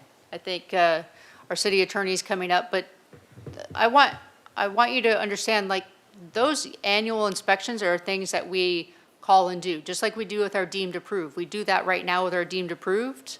We visit every single establishment that falls under the deemed approved ordinance and go make sure that they're in compliance with the deemed approved ordinance. So this is not specific just to massage. We do that with other types of businesses. I'll give you that as one specific example for those yearly inspections. That's something we call ahead of time. and we go out and do those. If we get a complaint, then we go do that unannounced inspection. But we do that with deemed approved. If we receive a complaint on deemed approved, we go in under the ordinance and do that inspection. This is actually one that we're calling out that we won't unless, we have a complaint. We're specifically putting it in the section to make sure that we address the community's concerns with this. So we're actually specifically calling this out within the municipal code that it will be only complaint-based if we're doing an unannounced inspection. All of our other ones, we can already do unannounced inspections are. I couldn't give you a complete list, but I'll use the deemed approved as one example. And if I may, Chair Stan and Councilmember Gutierrez, I think deemed approved is a really good example because that's a recent ordinance. We go out to inspect our yearly program. If we do find violations, we continue to go back. The fees, because the work is required by the police department, and there's less than, the fees there are several $100s. Again, we can't make a profit on them. They're just our cost recovery. So just to give an idea of the fees, we're close to around $900 versus here, I think the police department is seeking around $275, if I'm correct. Councilmember Gutierrez, I just wanted to chime in. I think you're alluding to the warrantless search issue here. So I just wanted to let you know that under the Fourth Amendment, the warrantless administrative search of businesses in closely regulated industries is considered reasonable. So under the Fourth Amendment, if there's a substantial government interest, and here we can say that there's no question curtailing human trafficking is a substantial government interest, if the warrantless search is necessary to further the regulatory scheme. So hygiene standards, a prohibition on sexual activities, prohibition on unlicensed massage therapists, that's all part of the regulatory scheme. And also, that the inspection program, in terms of its certainty and regularity, provides a substitution for the warrant, which is compliance with the regulatory scheme. So this is massage establishments are considered closely regulated industries again. So it's really important to understand that we don't need to have a warrant so long as those three elements I just mentioned are met, and in this ordinance they are. So when it comes to the complaint, sorry if this was already answered while I was in the bathroom, what constitutes a complaint? Like, what's the definition of a complaint?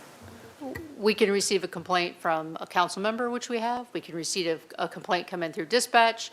We can have someone call one of our investigators. We can get a complaint in numerous different ways where there's a community concern about the activity that they're seeing at the location, which is then when we do our investigation, and that may include that inspection. So does comments on apps on the internet, like Yelp or anything like that, would that constitute a complaint as well? If someone, like, we're not actively searching Yelp for those complaints. If someone sees something and brings that to us, we look at the totality of it. We don't just look at one person saw one ad. We do our due diligence before we go do that. But typically, if you see one, then there are other signs that through the investigation show that, that there is an issue at an establishment. This isn't something where you see one Yelp ad and we immediately run out and go do that. That's not how this works. We have to do our due diligence and do the basic steps of our investigation to decide whether we think there's legitimacy to this concern and whether we need to investigate further. Okay. I understand that. I'm just trying to get like a clear definition because a lot of people spread rumors, about certain establishments. Like I know one, like I'll give you a couple examples, like don't go to that place because they got roaches. Might not be true, but they're just slandering that business. We don't operate on rumor. Gotcha. Okay. That is the last thing that we can do. We have to operate on evidence and fact. It's our job, once we get that initial complaint, to decide whether we think that there is more that we need to investigate. That's the job of our trained investigators. They have all the experience in the world. This is what they do for a living. They go to specialized training in human trafficking, sexual exploitation, narcotics. These are all experienced investigators that handle these cases. That's why they are our investigators. So we don't operate off of rumor. We can't. We have to operate off of evidence and fact. And it's their job to establish those factors before we decide what to do. Like I said, this is only one tool in the toolbox. This is not the only tool. Okay. So again, sorry if you covered this while I was out. But so there are some establishments where it's like multiple beds in a big room where people are all being massaged simultaneously. So would you be entering an establishment while that's happening and questioning everybody in the moment? If we received a complaint, we'd have to decide how to proceed with that. So when we're talking about yearly inspections where we're going through that checklist, those are all preset, right? We call ahead. We make an appointment to come in and do that. So we're not looking unless we have a complaint to go in, and it wouldn't even be randomly. It would be based on all the things that we're seeing. We would be doing surveillance and other things to establish that we have the basis for a case before we go do that. And when we do that, we're not going in and busting the door down and making this situation an uncomfortable for everyone else. We're mindful of all those different pieces of this. And you typically would not, in most legitimate massage establishments, have a room full of, mostly unclothed individuals in one common room. Typically, you would have dividers, at least curtains in between. There's things that we would be looking for because these establishments also need to provide for people's privacy and safety. So those would be things that we would be looking at, in terms of the inspection, because it shouldn't just be one big open room with 10 people that are partially unclothed. That's very different than a couple's massage or other things where there are private rooms and that's the way it's set up, or there's appropriate dividers between each of the clients. There are some minimum standards that should be occurring with that to provide for the client's safety as well. So for example, if I take my mom who has 2 artificial knees, arthritis and Yes. stuff like that, to these establishments, and I too am getting a massage at the same time, if you all were to come in response to a complaint, would you question my mom and I, and therefore we would be on record as being involved in some kind of investigation having to do with human trafficking? It would depend on the location, because part of our job is to determine that there's none occurring as well. So if we chatted with you because you were there having a massage and you said, yes, I had a legitimate massage, that's all you'd be noted as. Like you would just be someone that was at the establishment that we talked to. Something tells me that, you're not there for the same purposes that we find in the illegitimate massage therapy places. And we're not just busting into individual treatment rooms either. So I think that's something to make note of. We're not looking just to go into individual treatment rooms and, the I got you type of moment. That's not what we're looking to do. And is the stipulation of having a roster of the names of all employees still in the proposed ordinance? It is, because we want to make sure that everyone that works for the establishment doesn't have a criminal history that is related to some type of crime that would put someone at risk. If you have someone that has been convicted of rape, or you have someone that's been convicted of another crime, that is the purpose of running the live scan on all employees. As part of the technicians, those technicians have to already do that. The point of the roster is knowing the other folks that work there so that we make sure that they don't have that type of criminal history. Like I said, you have folks that are in their most vulnerable positions there, and the last thing that we want to do is we want to make sure that we're providing that public safety for everyone that's there, including the employees that work there. So I think you went over this, but so if they were undocumented, would that constitute a crime? We don't do immigration enforcement, But you would still get their name and information, but we don't check their immigration status. We don't have the ability to do that. right? Okay. And potentially their clients, when doing the search, would end up on a record as well. I mean, it really just depends on the circumstances. I think we're getting really into the weeds of an investigation that if someone is at an illegal establishment where there is human trafficking and sex trafficking going on, yes, that will be documented in a report. And that would be documented in a report regardless of this ordinance or not. That is the purpose of shutting these establishments down that are not legitimate. Okay. And there's also stipulations saying that personal belongings would not be allowed. What we don't want is we don't want individuals living in these establishments. That's often what you see with the human trafficking is that what will happen is they have to work off their debt or whatever the agreement is in the human trafficking. And so when they're not working, they're then sleeping inside these establishments and keeping all of their things. We don't want that. These are supposed to be establishments where they are businesses. They shouldn't be where people are living. That's part of what we see in terms of human trafficking and sex trafficking in terms of those illegitimate, illegal businesses.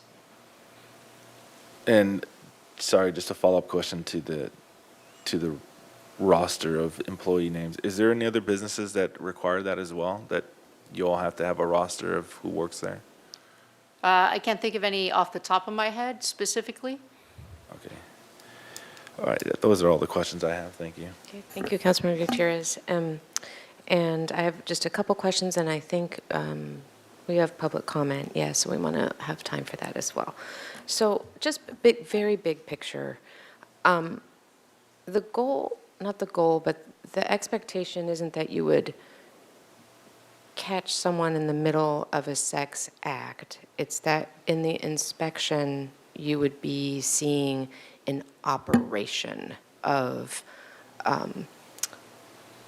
other types of things that contribute to a human trafficking larger operation than an individual moment, I suppose. Could you That elaborate? is correct. Okay. You're 100% correct. Okay, because I think that's part of the issue is the image, I think, of someone in a legitimate massage therapy appointment, and the door breaks down, people storming in to catch an act that isn't happening. That's not what we're doing in an inspection anyways. Okay. If we're storming in, it's because we've already gone to the criminal warrant, and now we have a search and arrest warrant, and it's a much higher level and much more escalated type of action. This is to go in and do an inspection and look for those clues, as you're talking about, to see what else is there, what is happening. This isn't about, flinging open the treatment door or anything like that at all. This is a very important distinction, I Yes. think, that is important to clarify. And then this is a little, on page 3, the definition of massage therapy and/or body work. And I'm going to read it quickly just because it sounds to me like it could include a sex act. So it's so broad. The application of various techniques to the muscular structure and soft tissues of the human body, including but not limited to any method of pressure or friction against, stroking, kneading, rubbing, tapping, compressing, pounding, vibrating, rocking, or stimulating of the external surfaces of the body, including the application of any apparatus or other appliances, robotics, or other devices with or without supplementary aids such as rubbing alcohol, et cetera. So in that definition of it sounds to me like trafficking could be happening within that. The difference is that there's a cost, right? When you're paying for a service, that's where this becomes prostitution and illegal sex trafficking. I think you could get into the weeds in terms of the definition. I think that is the standard definition that we pull from CAMP and other places. Okay. I think you could make an argument for it in all places, but there's no monetary exchange. Well, there is right? for Well, massage. But I mean, for massage, but if you're making a monetary exchange for a sexual act, that is against the law. Okay, I'm just wondering whether it explicitly in here says that the sexual act is what is not allowed? Because it's so broad. Yeah. Thank you. Councilmember Sneddon, I just wanted to point out that if you look at the definitions, page 6, specified anatomical areas and specified sexual activities are both defined. And specified sexual activities, if you look at, Okay, thank you. Then I refer to that Okay. section. and prohibited conduct in 5.76201 speaks to that. Thank you. Okay, and then the other, I guess, in the massage business or establishment, and I'm going to guess that it's the same, that this is a generalized definition, but, any place with baths or health treatments, including aromatherapy, hot towels, mineral fermentation, saunas, any of these have to also involve massage, is that correct? Because I'm just wondering about, the sauna at the Y. No, this is specific, that's why it's written that way, because you Okay. have to have the massage section of this in order for it to apply under this ordinance. So Okay. a sauna at the Y or someone who uses aromatherapy for something else doesn't apply. It's only when the massage is Okay. combined with it. Thank you. And I just want to be clear that what you're looking for in the inspections are a larger establishment of trafficking. It's not. Yes, It's that's not- why we It's not a provided. point. Correct. Okay. That's why we provided the checklist, so you can see all of the things that we would be looking for in the inspection.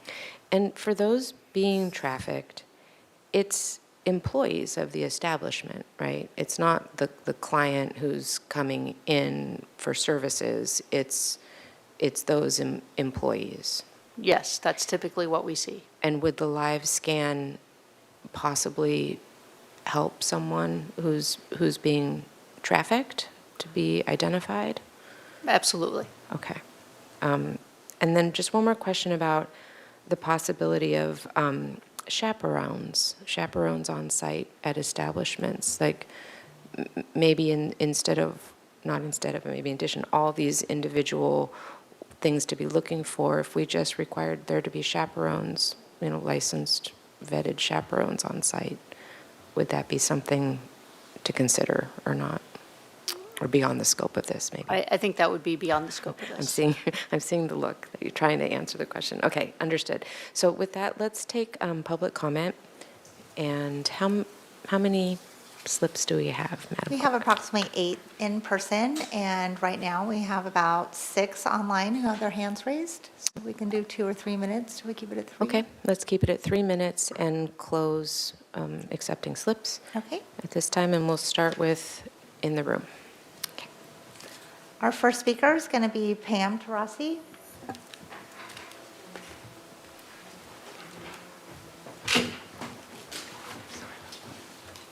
Hi, good afternoon, City Council members. My name is Pam Tanasi, and I've been with the Massage Envy for over 20 years as a regional developer, and I was the first owner-operator of the Massage Envy Clinic here in Santa Barbara. Massage Envy is the largest national franchise for therapeutic massage.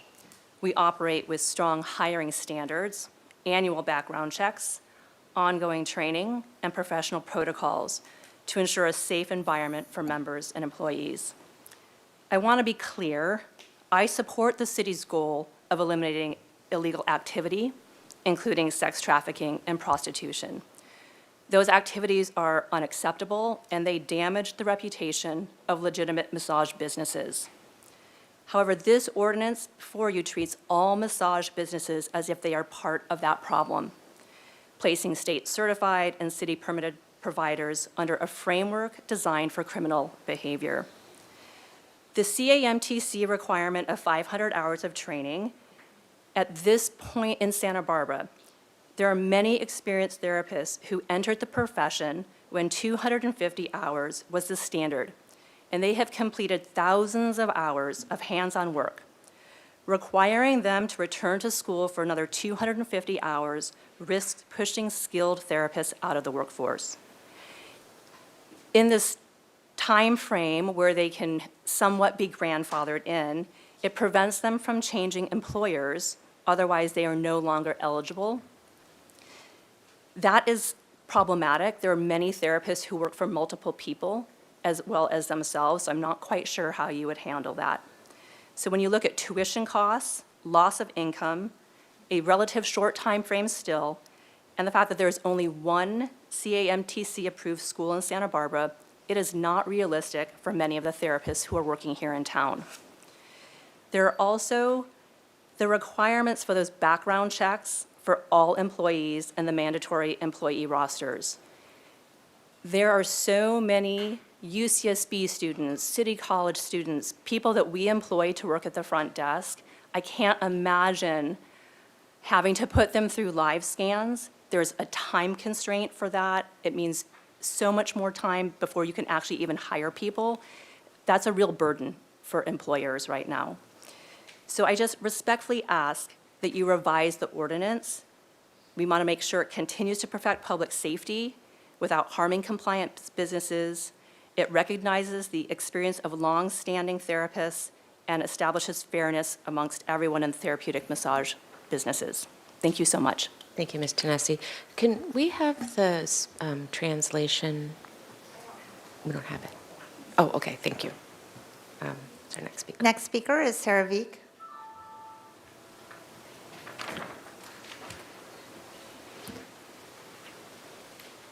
Hi, I'm a volunteer with the 805 Immigrant Coalition. We oppose this ordinance because many massage workers are Asian immigrants, and this puts immigrants at risk. First, I wanted to read a comment from a member of MPOP, the Massage Worker Organizing Project, who didn't feel comfortable having her name in the record. This was translated from Chinese. We are just ordinary immigrants, and we pay our taxes normally. We contribute to the U.S. economy and the lives of Americans. Please respect our work. We're doing this voluntarily. There is no illegal human trafficking involved. I want to add some of my own thoughts, which is that in recent months, 990 people have been abducted from the Central Coast. I don't think this would be a good time to make any changes that would create more contact between police and immigrant workers, or that would create more documentation with the personal information of immigrants. From what I understand, people who are arrested are booked into the county jail, and the county jail has been collaborating with and turning people over to ICE. Also, as a white woman, I want to speak to any white women massage therapists who are listening and not sure how they feel about this ordinance. I am asking you to choose sisterhood over gatekeeping, scapegoating, and competition. Don't kid yourself that this would protect women from trafficking. According to people who actually work in this industry, trafficking is extremely rare and is largely a moral panic that justifies intrusive law enforcement and regulations that financially benefit massage industry and training organizations. Consider reaching out to the organizers who will be on this call to discuss ways of improving conditions in the industry that are based on solidarity and inclusion, rather than laws that would place the most vulnerable members of the massage worker community at even greater risk. Thank you. Thank you. Our next speaker is Ronald Buckley.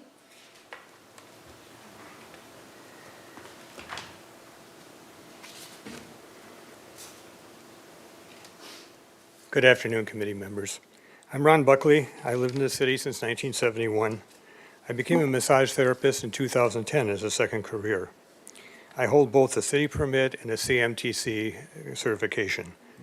I am currently an instructor at the Santa Barbara Body Therapy Institute. I'm a craniosacral therapist and specialize in that. Many years ago, or not many years, about 3 years ago, my wife Katie Mickey and I and others participated in trying to improve, or actually we did improve, the telecommunication ordinance with your folks' help. Exempting cranial sacral from the CMCC requirement is not a good idea. Cranial sacral therapy is not considered massage. However, it's more than just touching the skull. And several examples of that are you take a hold where you put your hand under their upper back while they're lying on the table, clothed face up, and your other hand goes up there on their chest, over their chest. Another hold, you put your hand just above their pubic region, pubic bone that is, and the other hand is underneath. And finally, there's a hold where you put your hand under the sacrum and you slide your hand between the legs and hold for quite a few seconds or quite a few minutes. You should not allow any therapist to do these holds without ethical training and a knowledge of the parts of the body that can be touched and cannot be touched by state law. This training should be provided by a school that is both CMTC and BPPE approved, such as the Body Therapy Institute in town. Obviously, there are a few massage businesses in town that are poorly trained therapists and are harming people. The police department has been ignoring this for years. I would think that you could write an ordinance that would fix this problem without impacting legitimate businesses and hundreds of therapists. The old ordinance needs improvement to allow the police department to rid these establishments from the town. Finally, requiring therapists to wear a badge is idiotic. I've been working for 12 years as a massage therapist, and a client has never asked me to show my badge. I have it in my wallet. So it's just ridiculous to do that. Finally, I want to recommend that you turn this ordinance back to the police department, have them require craniosacral therapists, require CMTC requirement, focus the ordinance on police department enforcement, and finally, rid the badge requirement. It appears to me this ordinance was written by someone who does not know or is not familiar with massage therapy. They did not consult with the owner of the town, of the massage establishment, nor the people who run massage clinics. Thank you. Thank you. Next speaker is Katie Mickey.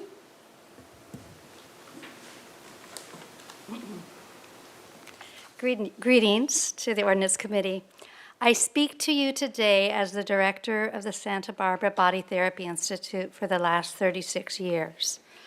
We offer BPE approved and CAMTC approved programs to students throughout the county, and now have the honor of being the only school within the state that vets students who have training from out of country, from all different places on our planet.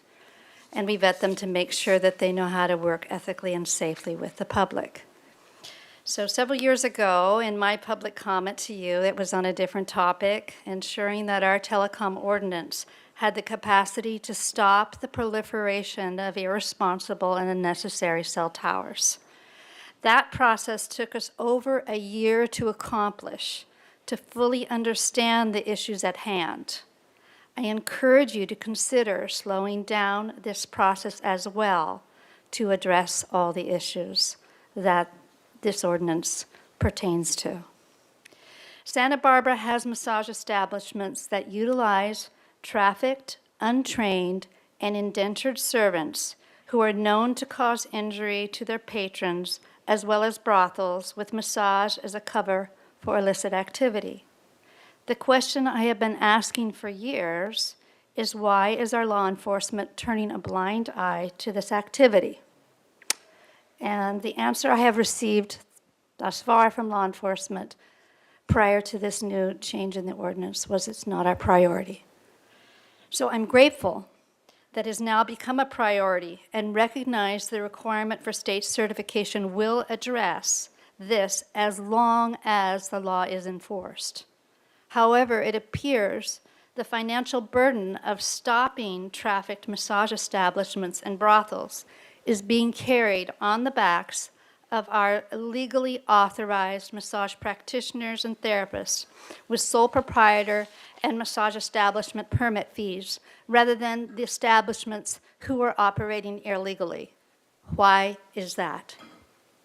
Giving students the capacity to enter the profession after 250 hours of training in safe bodywork skills, anatomy, and ethics has been essential for many to financially afford to enter our profession. The public has also benefited greatly in receiving their safe and effective bodywork. My request is that the limited exception that is being offered to longtime practitioners be extended also to graduates of our 250-hour massage practitioner program in the future, especially those who are currently enrolled in our training, before these proposed changes became public. Thank you. Thank you. Our next speaker is Paul Brown.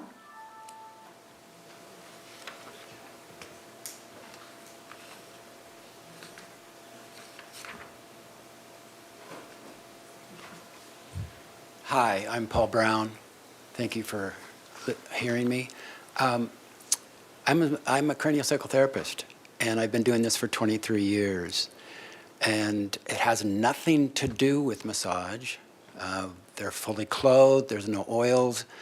The techniques that my friend indicated here is, you know, sometimes that happens, but most of the time it doesn't on those kind of techniques. And from when I talked to Jocelyn, she was more in the area of exempting craniosacral therapy, and which is great. I think that's a wonderful change to the ordinance. But I have other questions about the sole proprietorship and the licensing, and I suppose I'll get to Jocelyn later. But thank you. Thank you.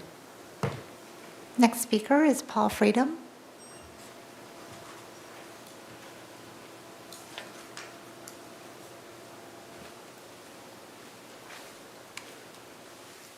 My name's Paul Freedom, and I own an establishment in Santa Barbara, Soli Luna, where I also help mentor massage therapists to learn how to use their skills. And everybody's coming at different levels. I do agree that everybody should have some type of certification. I think personally a California state certification makes sense. I do also feel that sex trafficking definitely is a problem, but honestly they're not that hard to spot which ones are doing it. I know you have to go through procedures, identify them, go through all the steps. I would think one of the easiest ways to identify them was go get a massage. What do they offer? What do they do? See for yourself. Most of my clients come in, they're in pain, they have issues, things like releasing frozen shoulders, back pain. I mean, that's the type of operation I have. I think there's plenty of other types of massage that are just meant to reduce the stress of life. And we know that right now everybody's under more stress than most of us ever have experienced, just with political situations and life and what's going on. Having procedures where you go in and you just kind of can just go in at any time to check out the place to see if they're doing illegal operations will definitely affect these people who have gone through a lot of trauma already. So I do agree that some time should be taken, as Katie said, to really evaluate how you want to do this. It's important. I do think it's important. But it needs to be done correctly, and it needs to be done with not just intention, but sensitivity. That's all I have to say about it. Thank you. Thea Altman. And could we say the next two speakers just so people can be ready? Next two speakers will be Sarah Loiser and Maria Dolores. Thank you. Good afternoon. I was here last time, and I've been working as a massage therapist since 1981, when it was a 250-hour requirement. My school no longer exists. The man who was the head of it, the main teacher, he's passed. I mean, I've had other teachers that are passed. There's no online record of any of that. I mean, I do have the papers. They're super faded. But as far as trying to get my CAMTC is like a big thing, and I'm like almost 67. I'm closer to retiring. I don't really want to have to try to go back to school at this point to do what I've been doing since the 80s. And yeah, you know, I think it's good to get rid of the sex trafficking, and I agree with Paul. Freedom, it's probably pretty easy to spot. I don't know. I'm not really looking for that, but it's probably pretty easy to spot who's doing that, you know? And it's not, most all massage therapists are just therapists. It's like saying a chiropractor or a doctor is, you know, a trafficker. I know of DAs who were stalking young, beautiful women here in Santa Barbara. Like, there's a couple terrible things that happened with DAs here in Santa Barbara, and, you know, it's like, so I feel like we're getting picked on a little bit. That's all. Thank you. Thank you. Sarah Lozier.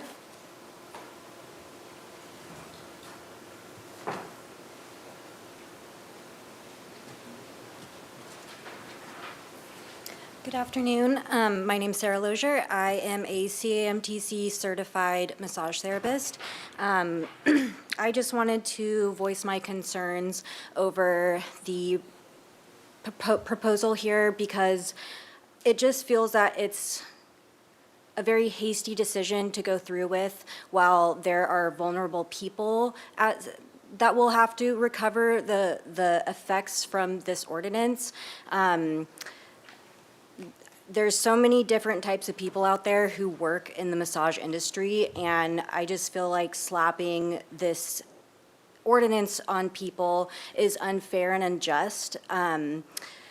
The fee seems inequitable to me. I just find that to be a very large increase, and Santa Barbara is already expensive to live in, and doing physical labor is already a lot. And it also seems like the places that are potentially operating illegally, that those would have already been addressed. And I personally cannot say that I've had more comments from people that have come into my office rather than those establishments actually be sought out from the police. My other concern is the operations that will potentially be taking place. I don't feel that they're very clear. I'm a sole proprietor. I have a single office space, and it just seems like I feel unclear on like how they will actually be addressing me as a sole provider. I guess my ultimate concern is that it just seems that this is going too fast. I'm for bettering our industry, but I would just like the process of this to be more clearly thought out and more defined for the people who are working in this industry. It just doesn't seem like the police department has quite yet put together an ordinance that would protect the people, and it's more based on collecting fees, because at the end of the day, like if I am a professional licensed provider, year after year I'm paying $275, and that means that all of that responsibility is coming on the professionals. So it just seems that there would be a different way of going about this, and it just seems that there needs to be more communication and maybe even collaboration with the people who are actually doing massage. That's what I would like to see. Thank you. Thank you. Maria Dolores.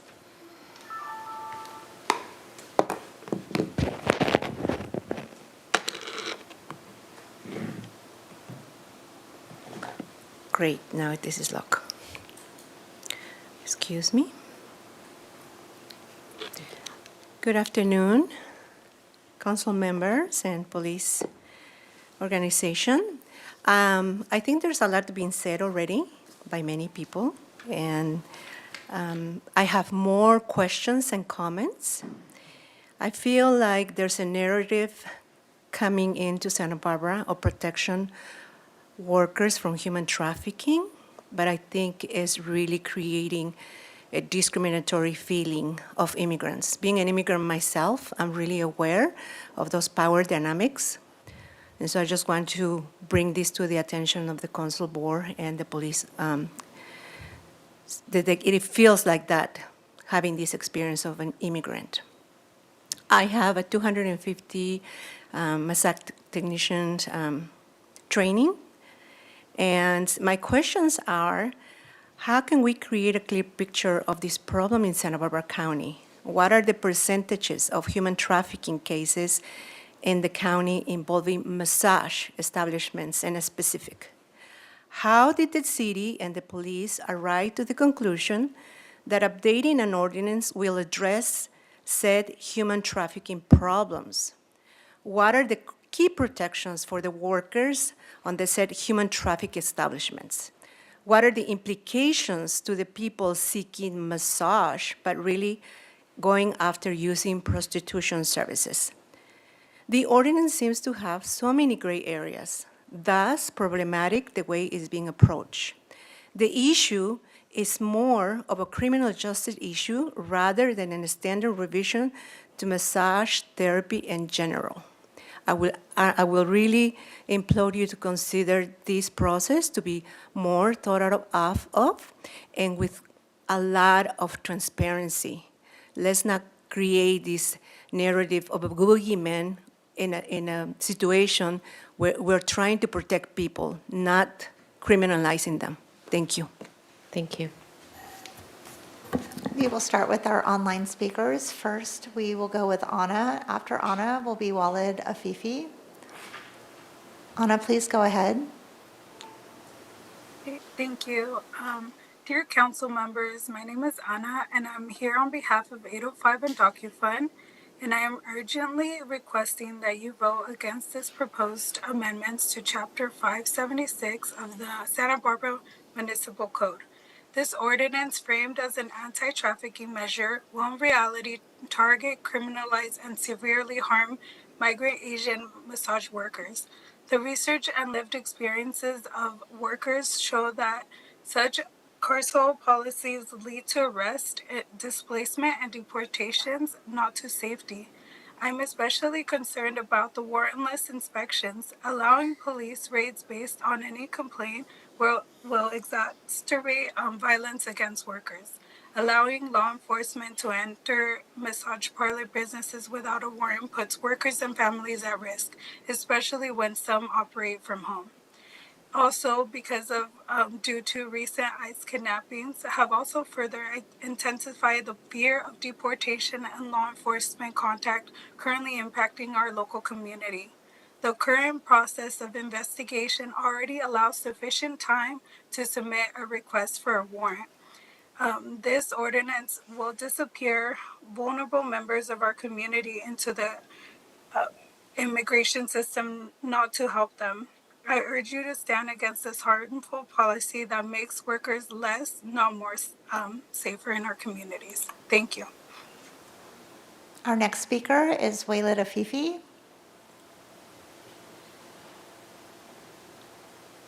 Walid Afifi, are you there? It looks like he logged off or put his hand down, so we'll go to J.M. Wong. Hi, can you hear me? Yes. Okay. Hi, my name is JM Wong. I am actually a child of massage therapists, and I'm calling in to ask this council to object to this ordinance. The first question I want to ask is everyone keeps talking about these illegitimate businesses, and I want to ask, who do you mean by these? Who are these illegitimate businesses? What is the race, gender, language, nationality of these immigrants that you all refer to but will not name? The second thing I want to ask is the police officer talked a lot about these clues, and I want to ask if they have ever talked to people who actually work in these parlors to ask them what their conditions actually are, and have the police officers actually ever encountered a time when their clues are wrong, and what are these variables they're identifying are the evidence of trafficked places. I want to ask them too I want to point to them the difference between intention and impact. I think there is the intention to keep people safe, but reality, the impact when done wrong, is that you're creating racially disproportionate realities and criminalizing people on a racial basis. So the best way to actually figure out how to support people who are vulnerable is to ask them. And that's a question I have for the police officers and also for the council members. Have you all talked to survivors of trafficking and also people who have, quote unquote, been trafficked in these parlors to ask them what their experience has been like? Another thing I'll add on the trafficking tip, because this seems to be something that this council cares a lot about, is that safety actually is about protecting workers' rights, that the protective factors against trafficking turn out to be safe housing, they turn out to be safe economic conditions, and not further criminalization. And also, trafficking, as it turns out, is not racially coded. It doesn't just happen in one community over the other. I can show you, well, we've been trying to see the Epstein files, and that was done by a lot of rich white men. And same thing with victims, they come in all colors and races, and we should be looking in our own neighborhoods to see if traffickers and traffic victims are there, and not identify, racially code an entire industry and call them traffickers and traffic victims without doing further investigation. The last thing I will say is, in this era, this Trump era, where all surveillance we know has a high chance of going to ICE, and as someone identified earlier, that people are being sent to ICE from the county jails, I find it really shameful that California, Santa Barbara, California, which has such a rich reputation for being a liberal place, sanctuary state, is actually considering imposing these laws in this moment where vulnerable immigrants will face deportation. So where is the racial equity toolkit? Where is the immigrant rights toolkit? Where are all these analyses being done rather than shoving through an ordinance that will disproportionately impact people of color and immigrants? Thank you for your time. Our next speaker is Walid Afifi. Walid, please go ahead. Yes, thank you. Can you hear me? Yes. Oh, perfect. Thank you for the opportunity to speak against this ordinance. My name is Walid Afifi. I'm a Santa Barbara resident and professor at UCSB. Let me say that I very much echo the comments and questions of the last in-person speaker, as well as the first two online speakers. I trust that the intention of this ordinance is well-meaning. I would assume that we're all against human trafficking. I'm not sure, though, how closely the police department has worked with massage parlors and workers, including Asian migrant workers, to develop this ordinance. I've seen too many policies that have been implemented to, quote-unquote, save a community without sufficient collaboration with that same community. From the little that I've seen, I worry that this ordinance is an example of that.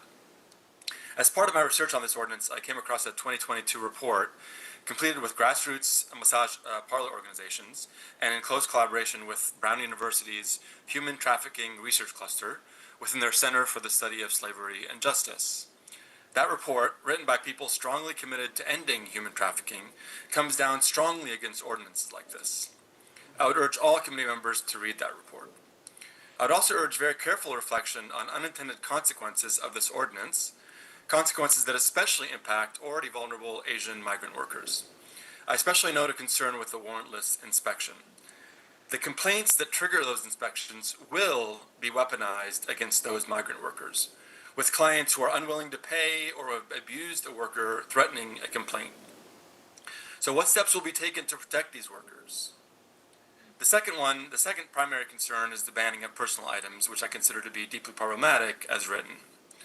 Ultimately, I urge the Council to return the ordinance for revisions following much closer collaboration with local activist organizations who share the commitment to end human trafficking, while also being keenly aware of revisions that would protect migrant workers from unequivocal harm that will come from this ordinance as written. Thank you. Our next speaker is Dustin Hoyseth. Dustin Hoyseth, please go ahead. Hello, Chair Snedden and council members. My name is Dustin Hoyseth. I'm the Director of Public Policy for the Santa Barbara South Coast Chamber. We oppose the ordinance unless amended. We appreciate the police department's efforts to respond to public comment, particularly to have inspections be on a complaint basis. It is clear to me that there are aspects of this ordinance that will give the police department the tools that they need. We should not allow bad actors to go unchecked in our community, and we should give the police department the tools they need to do so. That being said, I think we can all agree this is a sensitive topic, and recognizing that massage therapy is part of a growing local health and wellness industry that is critical to our local hospitality committee, I felt it was important to give this ordinance a closer look. As I did, the two main issues in the ordinance that I could not get past were, one, the CAMTC certification and the requirement for 500 hours. As was mentioned in the Chamber's letter, this all comes down to a deficit of 250 hours of training from when previous massage therapists took the 250 hours of training to comply with the city's previous 200-hour requirement. As Pam and others have mentioned today in their comments, this is just not realistic for some of the currently legally operating massage therapists, some of whom have decades of professional experience. We are risking pushing people out of their professions over a technicality with state certification versus a local ordinance. I know it was mentioned that grandfathering is no longer viable because the state legislation says so. But I would really push back on the statement that we're just updating an old ordinance as the justification for requiring these additional 250 hours of training from these folks who are already legally operating. I believe the question from the dais should be, how do these additional 250 hours of training help with enforcement of prostitution and human trafficking? To me, it feels like an arbitrary number, especially considering the police department has no control over what types of training is included in the first 24 hours or 250 hours versus the second 250 hours. The city has been misaligned with state legislation for nearly a decade. And I think we all know the city has a history of pushing back on state legislation when it suits them. And I don't see why the situation has to be any different. The second thing I just want to quickly touch on was the aspect of all employees having to undergo live scan. I think the main issue I have here is that some of these employees that would be requiring live scan would not even be giving massages. And so kind of feels like an unneeded burden on the employers. I heard the justification that this is worth ensuring so that, you know, people like convicted rapists or other criminals are not allowed near these clients. I can agree with that. I don't think I want those types of criminals working in any of our local businesses, but I don't believe that that's sufficient justification to put this level of burden on local employers. Please consider adapting the ordinance to explore a grandfathering opportunity for the existing massage therapists who have been in compliance and limiting the live scan requirement to employees who will be only offering massage services to the client. Thank you. Our next speaker is Catherine Chen, followed by our final speaker, Jin Heng Cheng. Catherine, go ahead. Hi. Yes. Hello, council members. I would like to echo the statements of the folks that have spoken before me, and I would also like to ask the council members, are you actually committed to helping people, or is this ordinance just going to surveil them? I'm particularly concerned with the warrantless searches. And I think if the police department is very concerned and saying that these warrantless searches will help massage workers, are you also equally concerned with, for example, helping them after a search? Do you have any infrastructure set up for language access, providing translation for anyone who doesn't speak English? Or if you're worried about people that are getting human sex trafficked, do you have any provisions perhaps to aid them once you raid them? And I think you can claim that all of these are quote unquote, relegated to the weeds, but these are actually the human impacts of those policies. And everything can look nice and neat on paper, but people actually experience this in their daily lives. And as someone who has outreach to many Asian parlors, we have heard time and time again that searches are traumatizing for them. People are scared of the violence of police. They have their personal belongings taken from them during searches and are too afraid to go to police stations because of lack of language access and so many other things to pick them up, and therefore they lose their personal belongings, including their phones and their iPads. And also, I would like to bring up, in 2017, this woman, Yang Song, fell 4 stories, which is 30 feet, to her death during a police search in New York City, which is just very indicative of the violence that police raids can cause. And also, can you guarantee that warrantless searches are not going to infringe on people's Fourth Amendment rights? I understand that massage parlors fall under closely regulated industries, that governments can search without a warrant under the Ninth Circuit case, Kilgore v. City of S.L. Monte. However, can you guarantee that warrantless searches won't be enforced in a racially biased way? And also, I want to say on deportation, the police officer has said that you don't deport people, but we know that police and ICE work together and transfer people out of jails and into detention centers every day. And so that is just ignoring what actually goes on. Everything about this ordinance focuses on criminalizing and surveilling people and increasing barriers to the industry instead of actually addressing problems. If you're actually committed to end trafficking, focus on the root problems and not the symptoms. Focus on affordable housing and increase labor rights that empower people instead of marginalizing them. Thank you. Thank you. And I believe we have 2 more speakers. Our next speaker is Jing Heng Chen. Please go ahead.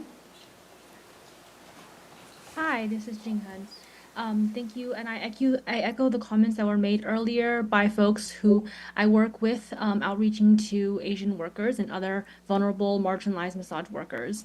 And so I just wanted to reiterate the fact that if any complaint, report, or articulable information as listed in the ordinance language can result in a police raid of a massage business, this will heavily exacerbate interpersonal violence from clients. We already know from our outreach to workers that workers who, especially without proficient English skills, will already work in fear of physical assault and harassment from customers, and that they have often shared with us stories of how customers will report them or threaten to do so to completely avoid paying or tipping them, and they have no means of redress. And so this will exacerbate the interpersonal violence that these workers face and make working conditions more unsafe, not safer for them.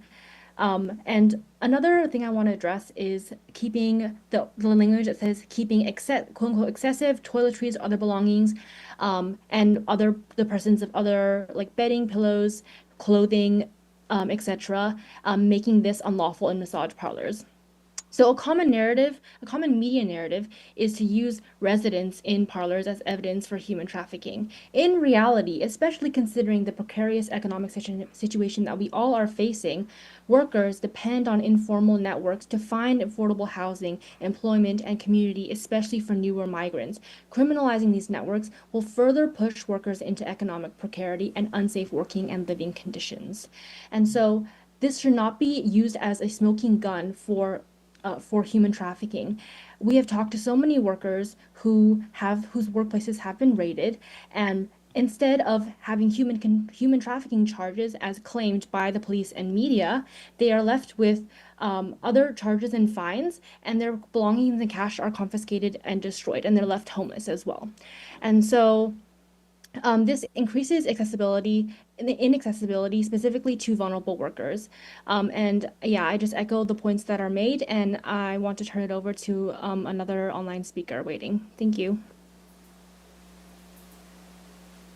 Our next speaker is Beverly May.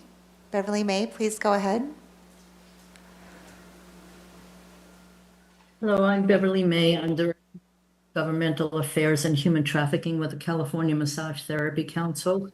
We've worked back and forth with the city on this ordinance, providing examples of best practices that have worked in other cities, along with a commitment to enforcement.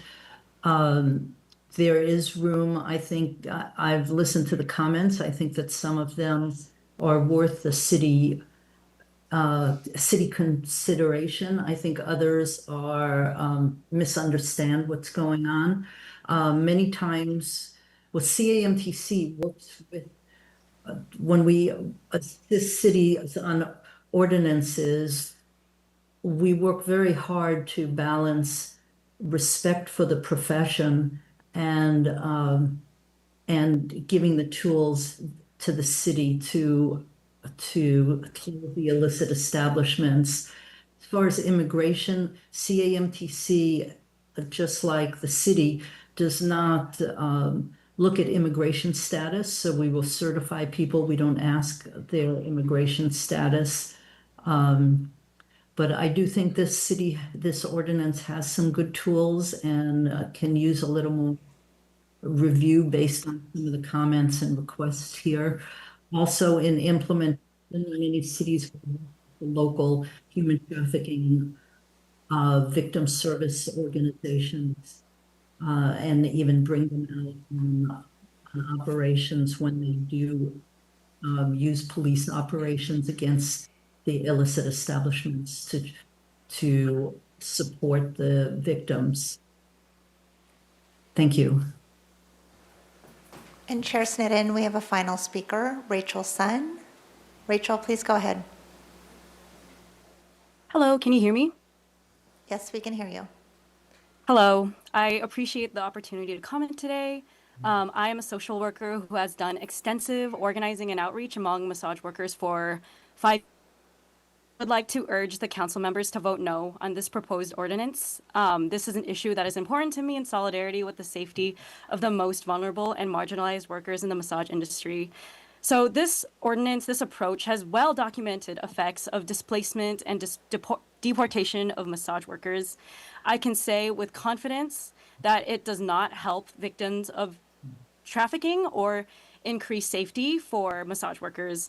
Workers lose their income and housing, communities are fractured, people will disappear from outreach and support networks, and vulnerability increases. My outreach and research shows that increasing regulations and criminalizing businesses that cannot meet that standard do not uncover trafficking and instead creates instability and fear.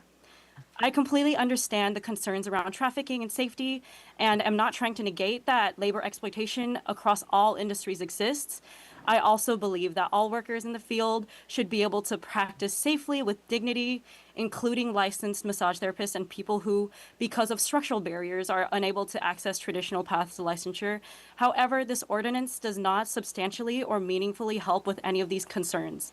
Punitive and carceral responses to noncompliance, like this bill is suggesting, pushes workers further underground.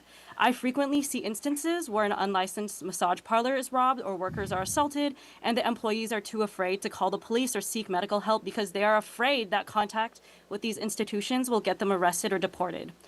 I will repeat here, some were already mentioned, that some truly protective factors from trafficking and from worker exploitation that are well researched and proved to address these issues include stable employment and housing, language access and trusted outreach, increased worker networks and community connection, and access to healthcare, legal support, and labor rights. Solutions come from listening to workers, and I urge the council members to please protect our community members and to vote no for this proposed ordinance. Thank you so much for your time. Chair Sneddon, no further speakers. Thank you. Given the complexity of the topic and the number of general public commenters, I wanted to ask City Attorney Doimes, rather than rushing through this last few minutes, what are our options? Chair Sneddon, correct. I mean, we have a hard stop because our regular city council meeting starts at 2. For the reasons you said not to rush through this. We can continue the item to the 13th. We don't have to do staff presentations anymore. That's completed. We would open up still public comment. That doesn't carry over, so people are still allowed to do public comment. But we can do deliberations and questions in terms of the ordinance to see what the committee wants to decide what to do with it, to refine it, et cetera. I think it would be helpful for the committee from this time going forward. The staff report does a really good job highlighting the keys. That'd be a good roadmap to see what needs to be adjusted. I think Mrs. DeBus did a great job earlier answering the home occupation issue and parameters for that. So my suggestion, because we have literally 7 minutes or less, is to continue the item for the 13th. I'll open up for deliberations, discussions, questions, guidance, allow for public comment, and then the committee can make their decision at that time. I think this warrants that extra time and consideration, if my colleagues agree. Councilmember Gutierrez. Can I just make one suggestion or ask a question? Has the Santa Barbara County Human Trafficking Task Force been advised about this proposed ordinance? I wouldn't say that we have specifically talked to them about this ordinance. We're part of that task force and work with them. So the work that we do, we are at the table with all of our partners in terms of the county human trafficking. Commander Miller is the one that works with them along with our special investigative unit. So we certainly can have more conversations with them, but we're also aware, I heard the terms raids and searches, and that's not what we're talking about. We're talking about inspections. So I want to really leave that comment with you. I'm not trying to overstep, but this isn't about raids or searches. This is about inspections specifically related to this ordinance. And so when we do search warrants and do those type of operations, we're very mindful to make sure that we have the appropriate type of interpreters, the appropriate type of resources to make sure that those issues are addressed when we have those type of instances. So we certainly can have further conversation about it, but we're trying not to go in a different direction that what we're here talking about. And in relation to those human trafficking investigations, we do all of those things and try to be sensitive to all those things when those occur. So I just want to put that out there as a result of some of the comments that we heard, because I think there's a lot of assumption that we don't do those things or are not having those conversations, but we do in fact do. If you could also reach out to Stessa as well about need this to- issue. Yeah, good suggestions. And if we have further suggestions or asks, we can contact you in the meantime before the meeting also. And I think all of our concern, to reiterate, is with the vulnerable. And I think that's what the tension that we're hearing is, how to protect the vulnerable who are targeted in any number of ways. So I think with that, we will then, do we need a motion to continue the item? Yes, Chair Sim. Okay. So moved. Second. Okay, and if we can have a vote on continuing the item to January 13th. Recommendation to continue item to January 13th and reopen public comment and deliberations. Motion moved by Mayor Rouse, seconded by Councilmember Gutierrez. We'll go ahead and take a verbal vote. Mayor Rouse? Aye. Councilmember Gutierrez? Aye. And Chair Snedden? Yes. Passes Thank you. unanimously. Thank you. We'll adjourn the meeting. We're adjourned. Thank you.